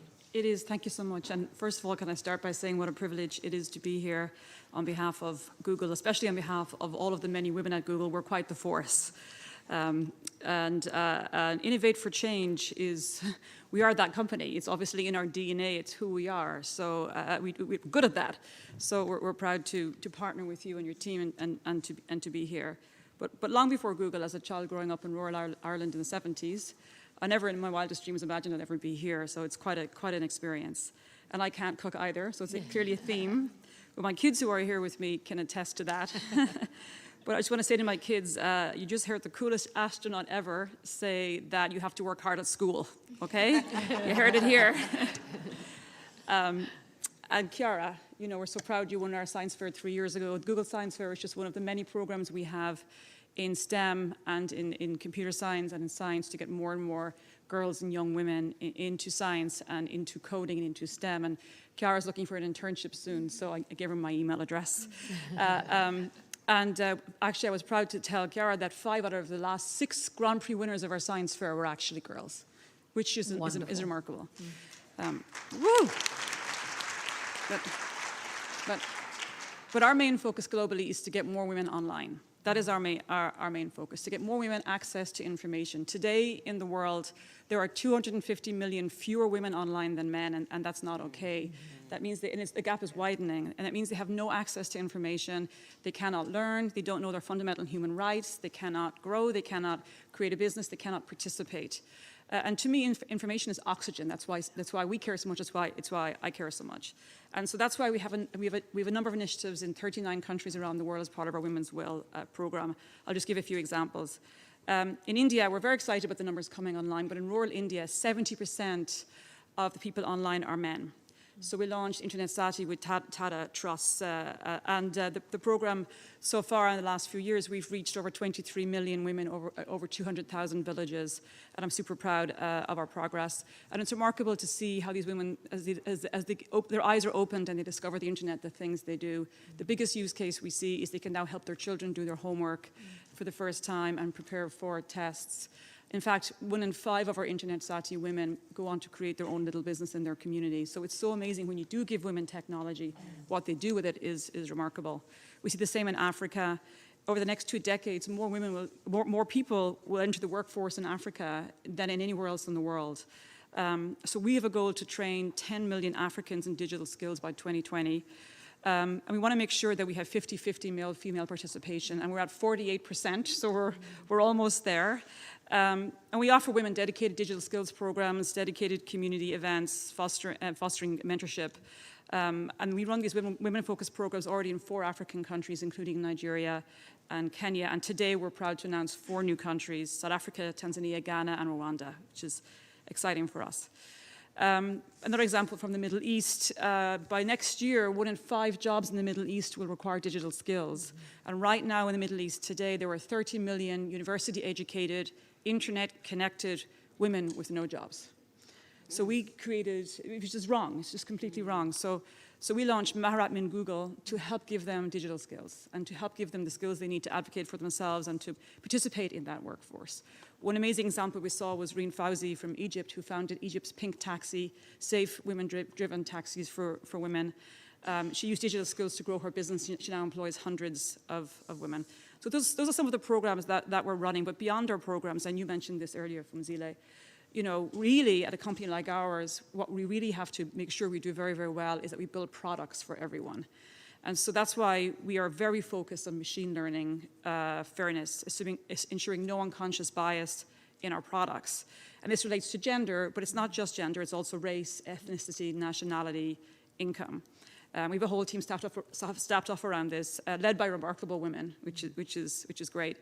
So I think we can all agree that human rights are women's rights, but I feel very, very personally that digital rights are women's rights, and women's rights are digital rights. So that's my focus. Thank you so much for that, Lorraine. Thank you.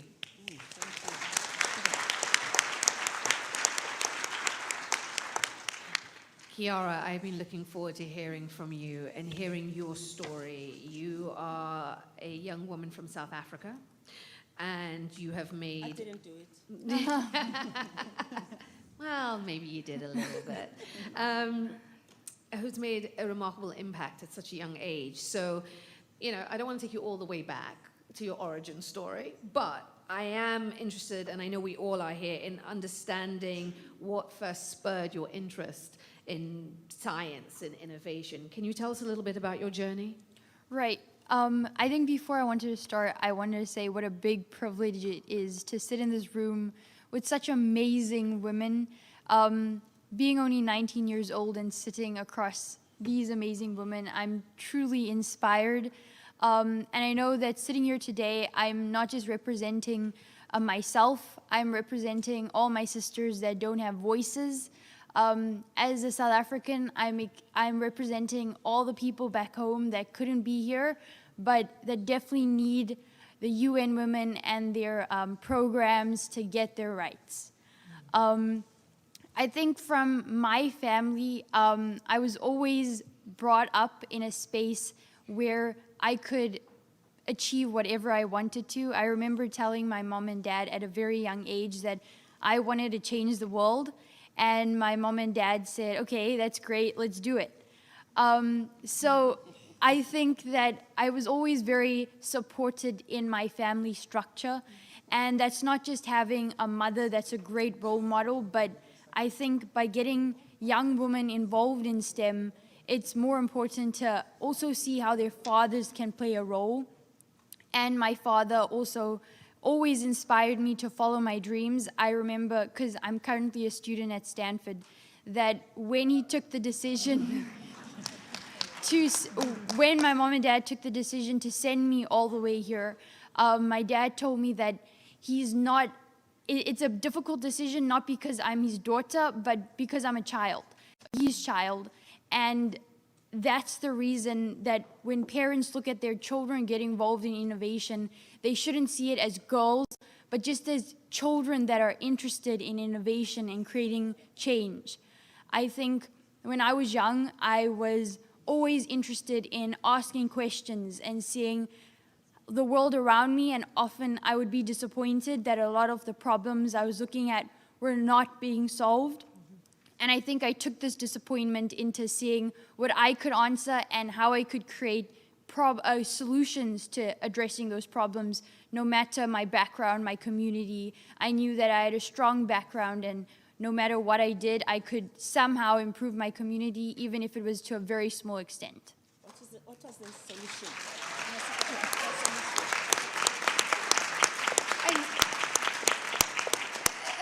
And Chiara, a follow-up question that comes from the ED there, who wants to know, was there one moment, was there one inspirational moment for you? I think not necessarily, and I don't think that a lot of girls that are interested in STEM should always look for that one moment that that idea is going to come, because that's obviously not going to encourage involvement. That STEM is a difficult process. It's something that doesn't just come from one amazing Yahoo moment. It comes from a long time of failures, of not achieving what you want, and re-looking at the drawing board and creating something better. So I didn't have that moment, and I'm pretty sure a lot of other people don't have that moment. But what I created, which I think was Phumzile's question, was a polymer to help plants combat drought, which South Africa and over 66% of the world was experiencing at the time. And current solutions were not low cost, they were not biodegradable. So what I created was a biodegradable and low cost solution to help plants combat drought. You are amazing, isn't she? Amazing. Amazing, amazing, amazing. From being amazing at a young age to being amazing a little older. Dr. Halfler, thank you for being with us. You're an engineer, a bricklayer, you're in a space that is predominantly or traditionally dominated by men. Engineering, construction, infrastructure development. Can you tell us a bit about your experience, your journey, and what you see as the unique role women can play in this space? Yeah, thank you so much. I grew up in a blue-collar, very small town in the cornfields west of Chicago, and neither of my parents went to college, and I, kind of like Lorraine, never thought I would end up here. So thank you so much for the honor. It's just such a fabulous, fabulous honor to be here. But so my sister and I spent our summers working for my dad's small business in the construction industry, building houses. We were bricklayers. We still are bricklayers. And it felt like the most natural thing in the world. It was just to work in the family business, to learn a trade. It's so rewarding and so physically gratifying. At the end of the day, you could see what you'd built. But I can't cook either, so it's a trend. It's I can build a house, but I can't cook. So, thank you. So when I was in grad school studying civil engineering at UC Berkeley, I feel a little outnumbered with all the Stanford folks here. There was an earthquake in Gujarat, India that killed about 20,000 people, and most people died because their house collapsed on them, and this made me angry. Housing is a basic human right, and people were dying because of lack of wealth, lack of political will, lack of knowledge, lack of rebar. And we often say it's not the earthquake that kills people, it's the collapse of a poorly built building. So this is a man-made problem, so there has to be a woman-made solution. So.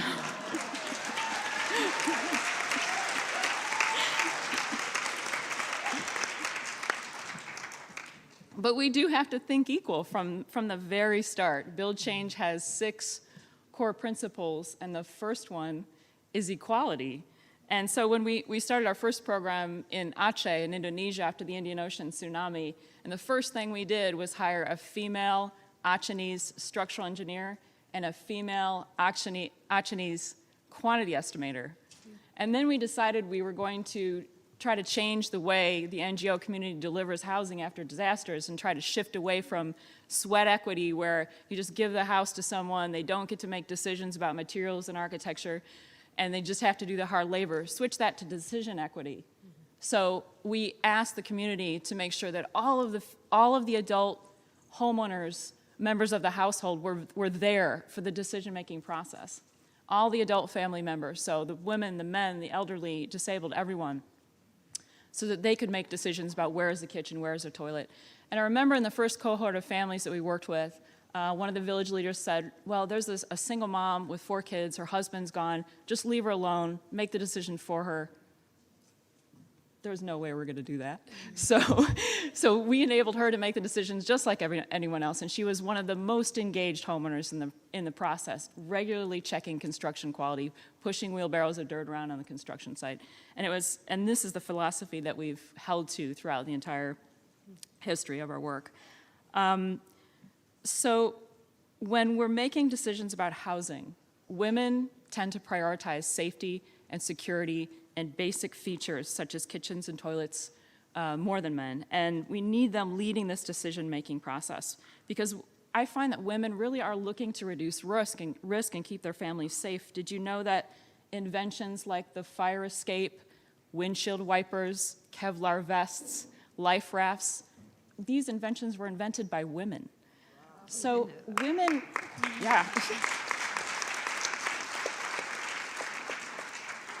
So like Dr. Ochoa said, girls love to solve problems. And I think we have a natural tendency to apply our thinking to keeping people safe and keeping our families safe.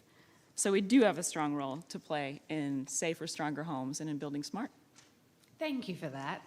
I had no idea about the Kevlar vest, having worn one of those. It's incredibly heavy. Thank you. Thank you for sharing. I want to go back to Penelope Beckles at this point, so that you can maybe go back to your home country and give us some more perspective. I know that we see in the Caribbean, women are well known for being in the workforce, or for being involved in education, but they are facing barriers to entry in STEM. Can you talk about some of the unique challenges that they face? Well, you know, what is interesting is that with the advancement of women and women taking up the opportunities that are available to them, one of the interesting discussions taking place now in the Caribbean is that of male marginalization and why women are performing so well. And that's very interesting for a lot of countries who may be looking for women to advance. Sometimes what could be the backlash, and the backlash is that rather than continuing to encourage women to do well, you begin to think that there may be some reason when the men start underperforming that there is something to do with how women are advancing. And that is a discussion. I mean, there's now actually a lot of research. Both the University of the West Indies and a number of governments are actually researching. And therefore, you find that some women are beginning to feel very conscious of this, of the underperformance of the men. And, well, what is, you know, I don't understand the concept of overperformance, because as far as I'm concerned, if you go to school or you go to university and you're doing well, you are doing well. So I think that's one of the main challenges. And following from that would be, of course, the issue of domestic violence that you see cropping up from time to time in many countries, sometimes related to the fact that some men are not able to deal with the issue of advancement of women, and that is one of the areas that we have had to address. Legislation, of course, has been put into place in most countries, but it's a matter of concern. Thank you for that. Yes. Lorraine, to you, and zeroing in on Google once more, can you tell us a little bit about the Courage to Question project that is being launched today and Google's role in storytelling efforts like this? I would love to talk a little bit more about this wonderful work we've been doing together with UN Women. First of all, I should say we are big fans of UN Women and all of the team there. That's why I'm proud to share today that we've signed the UN Women Empowerment Principles. I was proud that we've signed that. I think we should celebrate that. Thank you. Thank you, and I hope we do a lot more together. It's the beginning of a journey together. As Google's chief storyteller, I know the power of our platforms. We reach billions of people every single day, and so I know we have the ability to shine a big and a very bright spotlight on these remarkable women around the world who are raising up women and girls, and to bring their stories to a lot more people. This is what I do every day. For example, today on our homepage, our most visible asset, it's seen by billions of people. We are sharing the stories of women all around the world, so please check it out.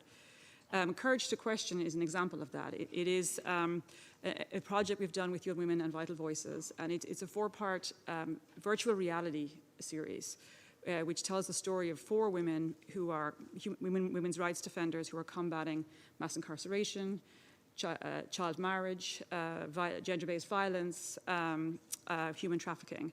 I'd like to talk about those 4 women, 3 of whom are here. Miss Alice, I'll mention first. Miss Alice Johnson was given a life sentence in prison without parole for a first-time nonviolent drugs offense. She came to speak at a human rights event that we organized at Google, organized by Malika, our wonderful General Counsel of Human Rights, who's here with me. When I say she came to speak through Google Hangouts because she was still in prison. Mike.com saw her there, wrote a piece about it, it went viral, Kim Kardashian saw it, and the rest is history. And she's now out of prison and a huge advocate against mass incarceration. She's quite the force, Miss Alice is here. Can you wave and just in She's case here, anyone yeah. doesn't...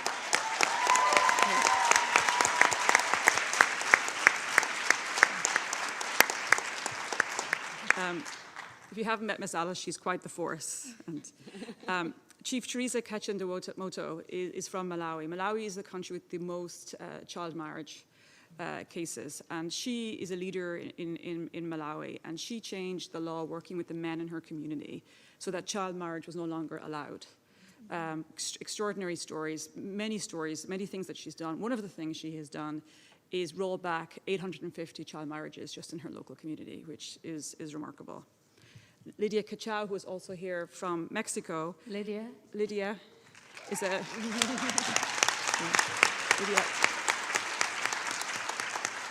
Lydia is a journalist of 30 years representing women's rights. Despite many death threats and intimidation, she continues to explore and exploit and share the abuses against women and girls in Mexico, and her work is remarkable. And then Asha Kautal, who's also here from India. Asha.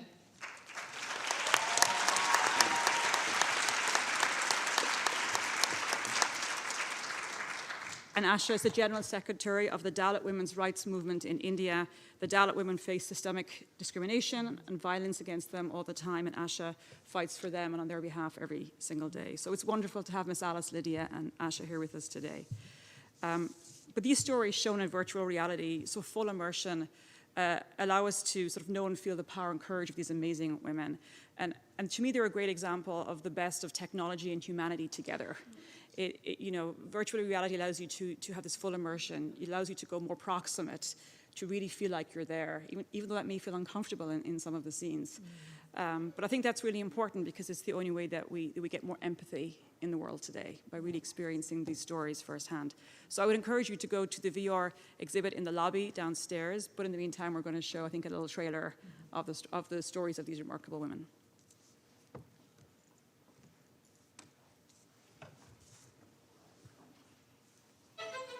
What if women and girls could live free from violence and live out their full potential?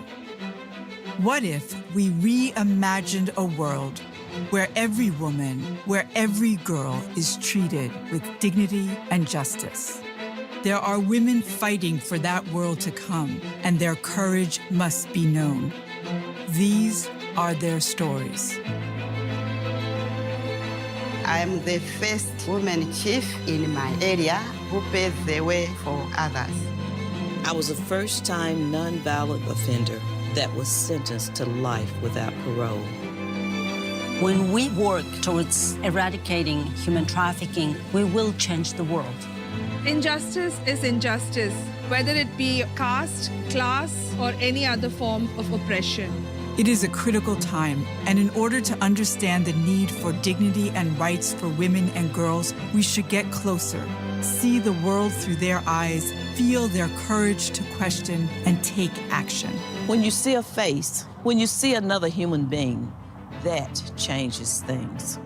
I have a voice, and I have the courage to speak up, to question. To create change. Together, we can end child marriages. Dalit women fight. I fight against human trafficking. For 21 years, I never stopped fighting. It is time to come together and fight for a new narrative.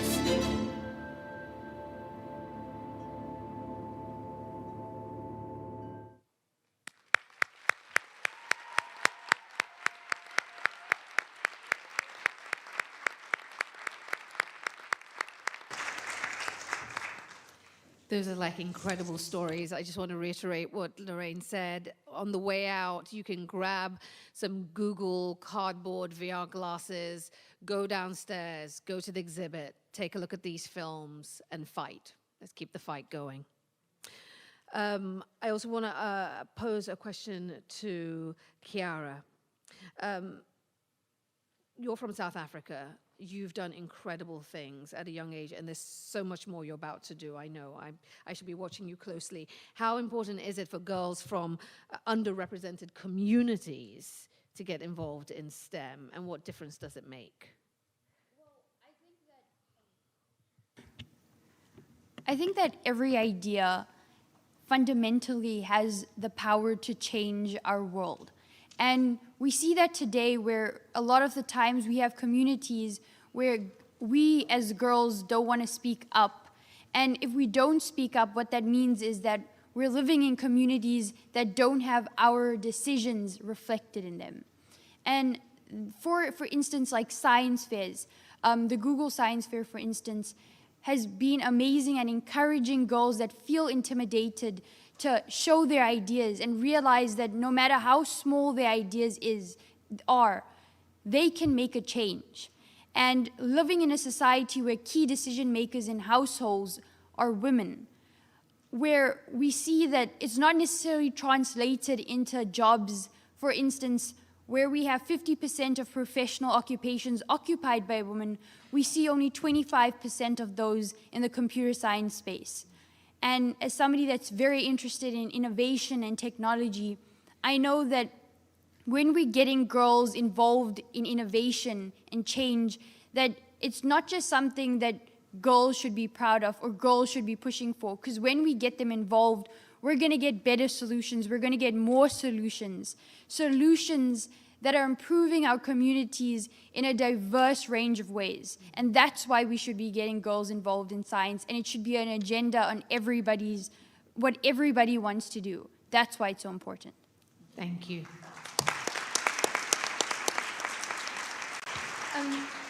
Speaking of agendas, Elizabeth, you shared a data point with us that the World Bank estimates that 3 billion people will be living in substandard housing by 2030. Why isn't that a bigger part of the development agenda? And talk to me about the role of women in shifting that. Yeah, so again, it's such an honor to join this panel and celebrate International Women's Day and sit here, especially in this place of so much peace and reconciliation. I suspect that very few of us are worried about the roof collapsing, right? Yet 1.5 billion women have to live with that constant threat of their roof collapsing and in just a matter of a few minutes in an earthquake or a hurricane, and becoming homeless, becoming exposed to trafficking or violence, losing their asset, losing their place of business, maybe losing their child. Right, 1.5 billion women have to live with that threat. I think we've long moved past the idea of a woman's place is in the home.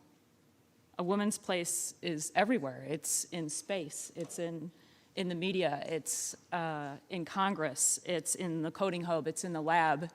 It's in the C-suite. But housing remains a women's issue, right? Because it's a place of security. And so in addition to celebrating women on this day, I feel like we should observe what we haven't done. And we haven't succeeded in protecting women in their own homes. Mothers from Medellin to Manila are struggling to put safe roofs over their heads. So why aren't we doing more? Why isn't housing part of the global development agenda? And the answer is both a complex one and a very simple one. And the complex one is that if we're really going to build smart and innovate for change, then we need to change how infrastructure projects are funded and prioritized. We need to move past, go beyond looking at these projects through a very narrow lens of profit, and instead expand our view to include resilience. Because if we look at housing projects through a resilience lens, then we'll recognize that it is worth investing $3,000 to improve a house that it would cost $20,000 to replace. The financial argument is subtle, but it's there. It's worth preserving the asset. It's worth saving the lives. It's worth limiting impacts on the climate because we're able to strengthen homes rather than building new. But the simple answer to this question is one that's already been said, and that's that we need more women in key decision-making positions. Several years ago, I heard Hillary Clinton make the remark that in order to make change at scale, we need to change policy. So if we're really going to build smart and innovate for change, we have to change housing policies, we have to increase housing access, we have to use the best technologies that are available. We're using VR to enable homeowners to not only visualize their improved house, but to rapidly make the whole design process more efficient and faster so that we can reach scale. It's a very complex issue, and it requires leadership. And here in my country, there have been only 2 directors of the U.S. Department of Housing and Urban Development in its 50-year history. Only 2, serving for 4 years under the Ford and Carter administrations. And I'm not aware of any female director of the Federal Emergency Management Agency, FEMA. So we need to make changes at these high leadership levels, and we need to stay in leadership positions. So my father, as a bricklayer, taught me how to lay bricks, but by doing so, he taught me something that was even more profound, which is that beautiful and great things can come from small steps implemented with attention to detail and with love. So this is how we as women are going to work together to build the future that we want, brick by brick.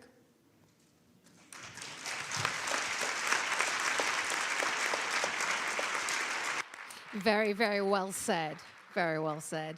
To bring this panel to a close, I'd like to turn it over to the Executive Director of UN Women for closing remarks. Thank you very much. I really first want to start by thanking everybody who is here and your presence has contributed to make sure that not only do we explore the theme, but we feed off each other's energy, right? Right?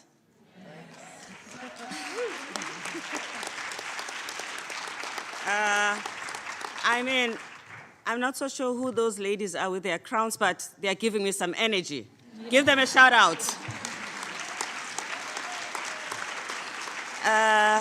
We have a lot of young people in the room today giving us a lot of energy. Anyone who's under 25, please stand up.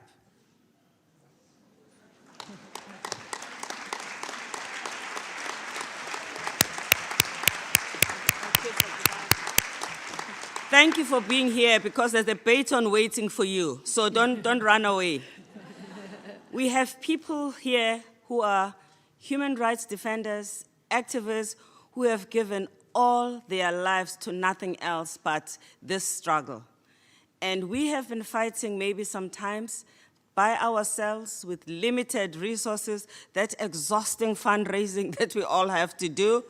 But we are now saying we have to leverage those who have the resources and the infrastructure to do the change themselves. Google must tell the story about human rights defender, because I don't have the capacity to tell all the stories of all the women that need to be told. They can.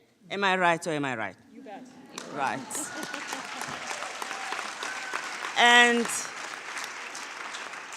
And we also recognize the importance of being organized and using whatever capacities that bring us together to leverage the skills that we have and the contacts that we have and the influence that we can bring about. I think in this room today, for instance, we have the president of an organization here in the US called Links, which organizes women who are professionals with capacity to use that to go around making changes for other women.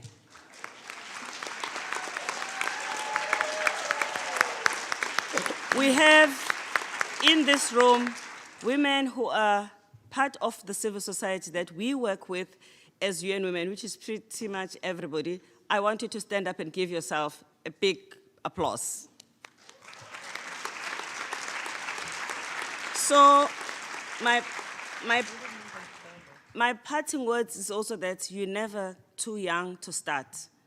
The point that we wanted to make today was that innovation was not for the veterans only. You can start as early as a teenager. This is a losing proof. It cannot be more convincing than it is on this platform today. But also that we must not accept any limits. Even space is our space, right? And we need to make sure that because we represent governments, well, I'm not in government, by the way, but we are an intergovernmental body.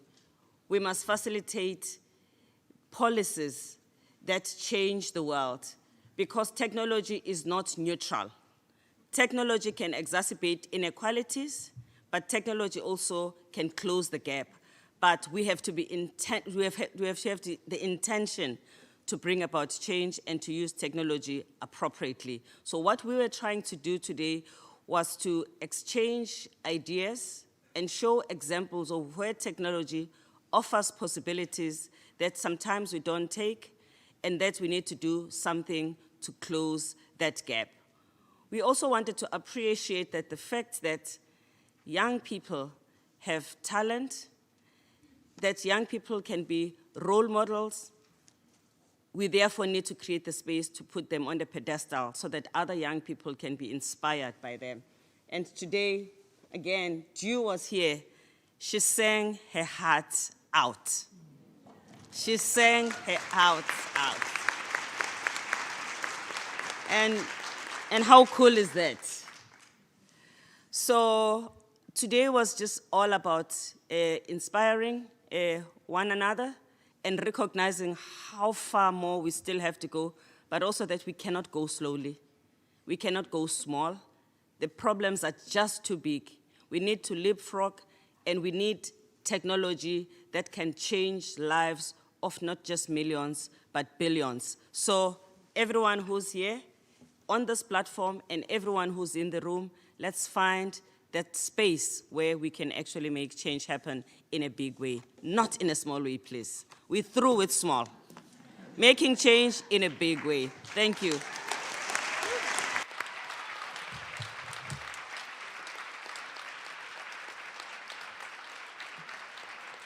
To say a brief word of thanks before our musical performers, our final musical performers, sing their hearts out. Please welcome the Director of UN Women's Coordination Division and the event organizer of International Women's Day, Aparna Mehrotra.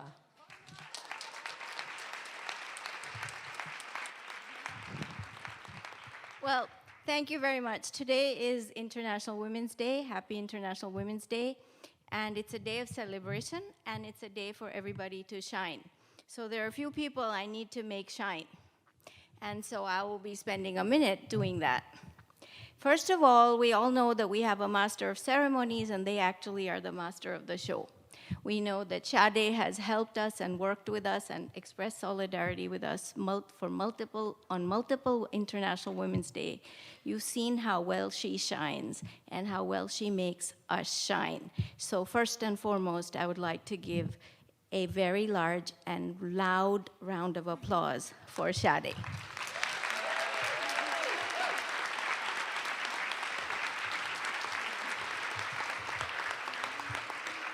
Solidarity beats everything. And without it, we can do nothing. I'd also like to express my gratitude to Isha. Where's Isha? Thank you very much. She's moderated a wonderful panel where we've heard wonderful stories, and we express our gratitude to you. May you shine. We, of course, would like to thank all our presenters, our keynote speakers, our senior UN officials, all of you who have made the day special today. It's a special day. You need to feel special. You need to do something special and understand that we truly are special. And every day we can be special. So thank you to every one of those people.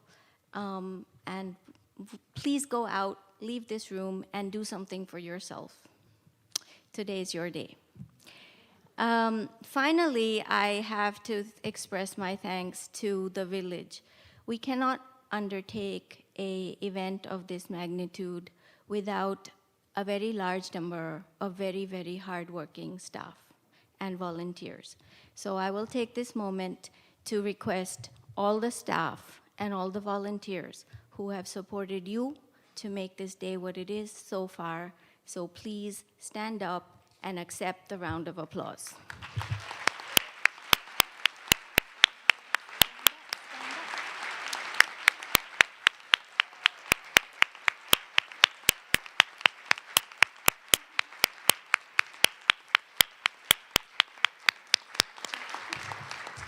And finally, and this is off script, I'd like to, you all know that science education is fundamental and has made many of the people who they are. And many of us are who we are because of Stanford. Stanford has Dr. Ochoa, Stanford has Kiara, and Stanford has 30 people here in the aisles who are listening to us and are Stanford alums and have come to express their solidarity with us. So thank us all from Stanford.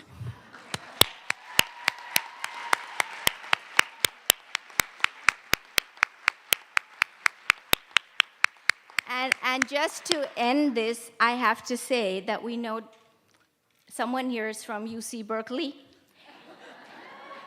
Now, were I at Stanford, I would have poo-pooed them. But now that I'm at the UN, I'm not allowed to do that. I have to be impartial. So I will tell you that my son is an engineer from Berkeley, and so you are accepted. So thank you very much, everybody. Happy International Women's Day, and thank you for being here.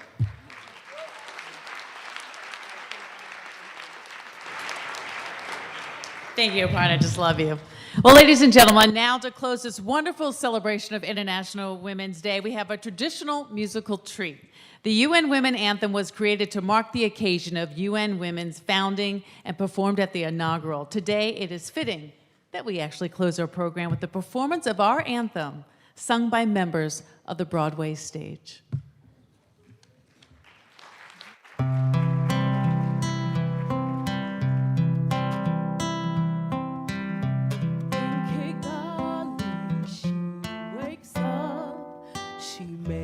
A choice in Hanoi, Nepal, Ramallah, in Tangier, she takes a breath, lifts up her voice in Lahore, La Paz, Kampala, though she's half a world away.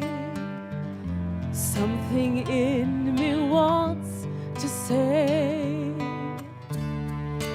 we are one woman, you cry and I hear you. We are one woman, you hurt and I hurt too. We are one woman, your hopes are mine, and we shall shine. Tells the truth, she reaches out and teaches others how to. In Jaipur she gives her name, she lives without shame. In Manila, Salta and Moon, we're different as can be. We're connected, she with me. We are one woman, your courage keeps me strong. We are one woman, you sing, I sing along. We are one woman, your dreams are mine, and we shall shine.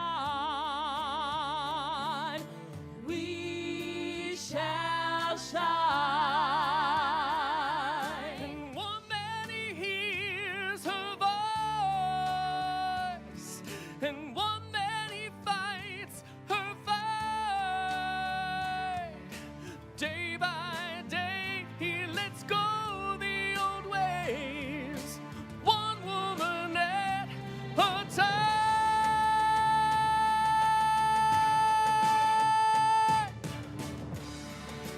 We are one woman, your victories lift us all. We are one woman, you rise and I stand tall. We are one woman, your dreams are mine, and we shall shine. We shall shine. We shall shine. We shall shine. And one man hears her voice, and one man he fights her fight. Day by day he lets go the old ways. Shine, shine, shine.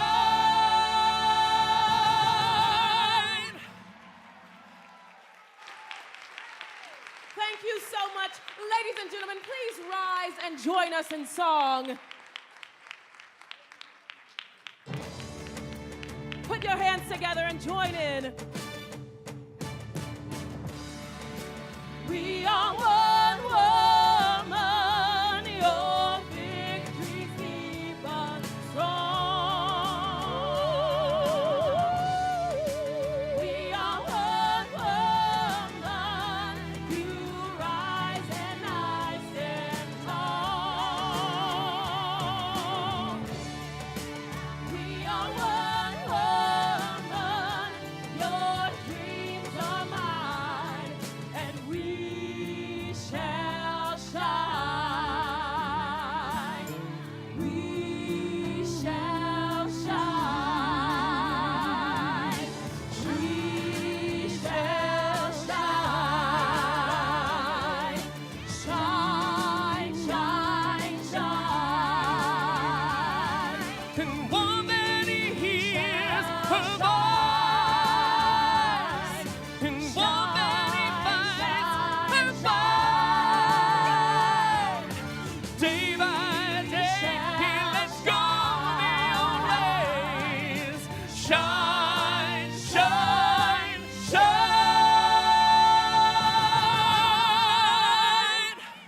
Oh, you guys are incredible.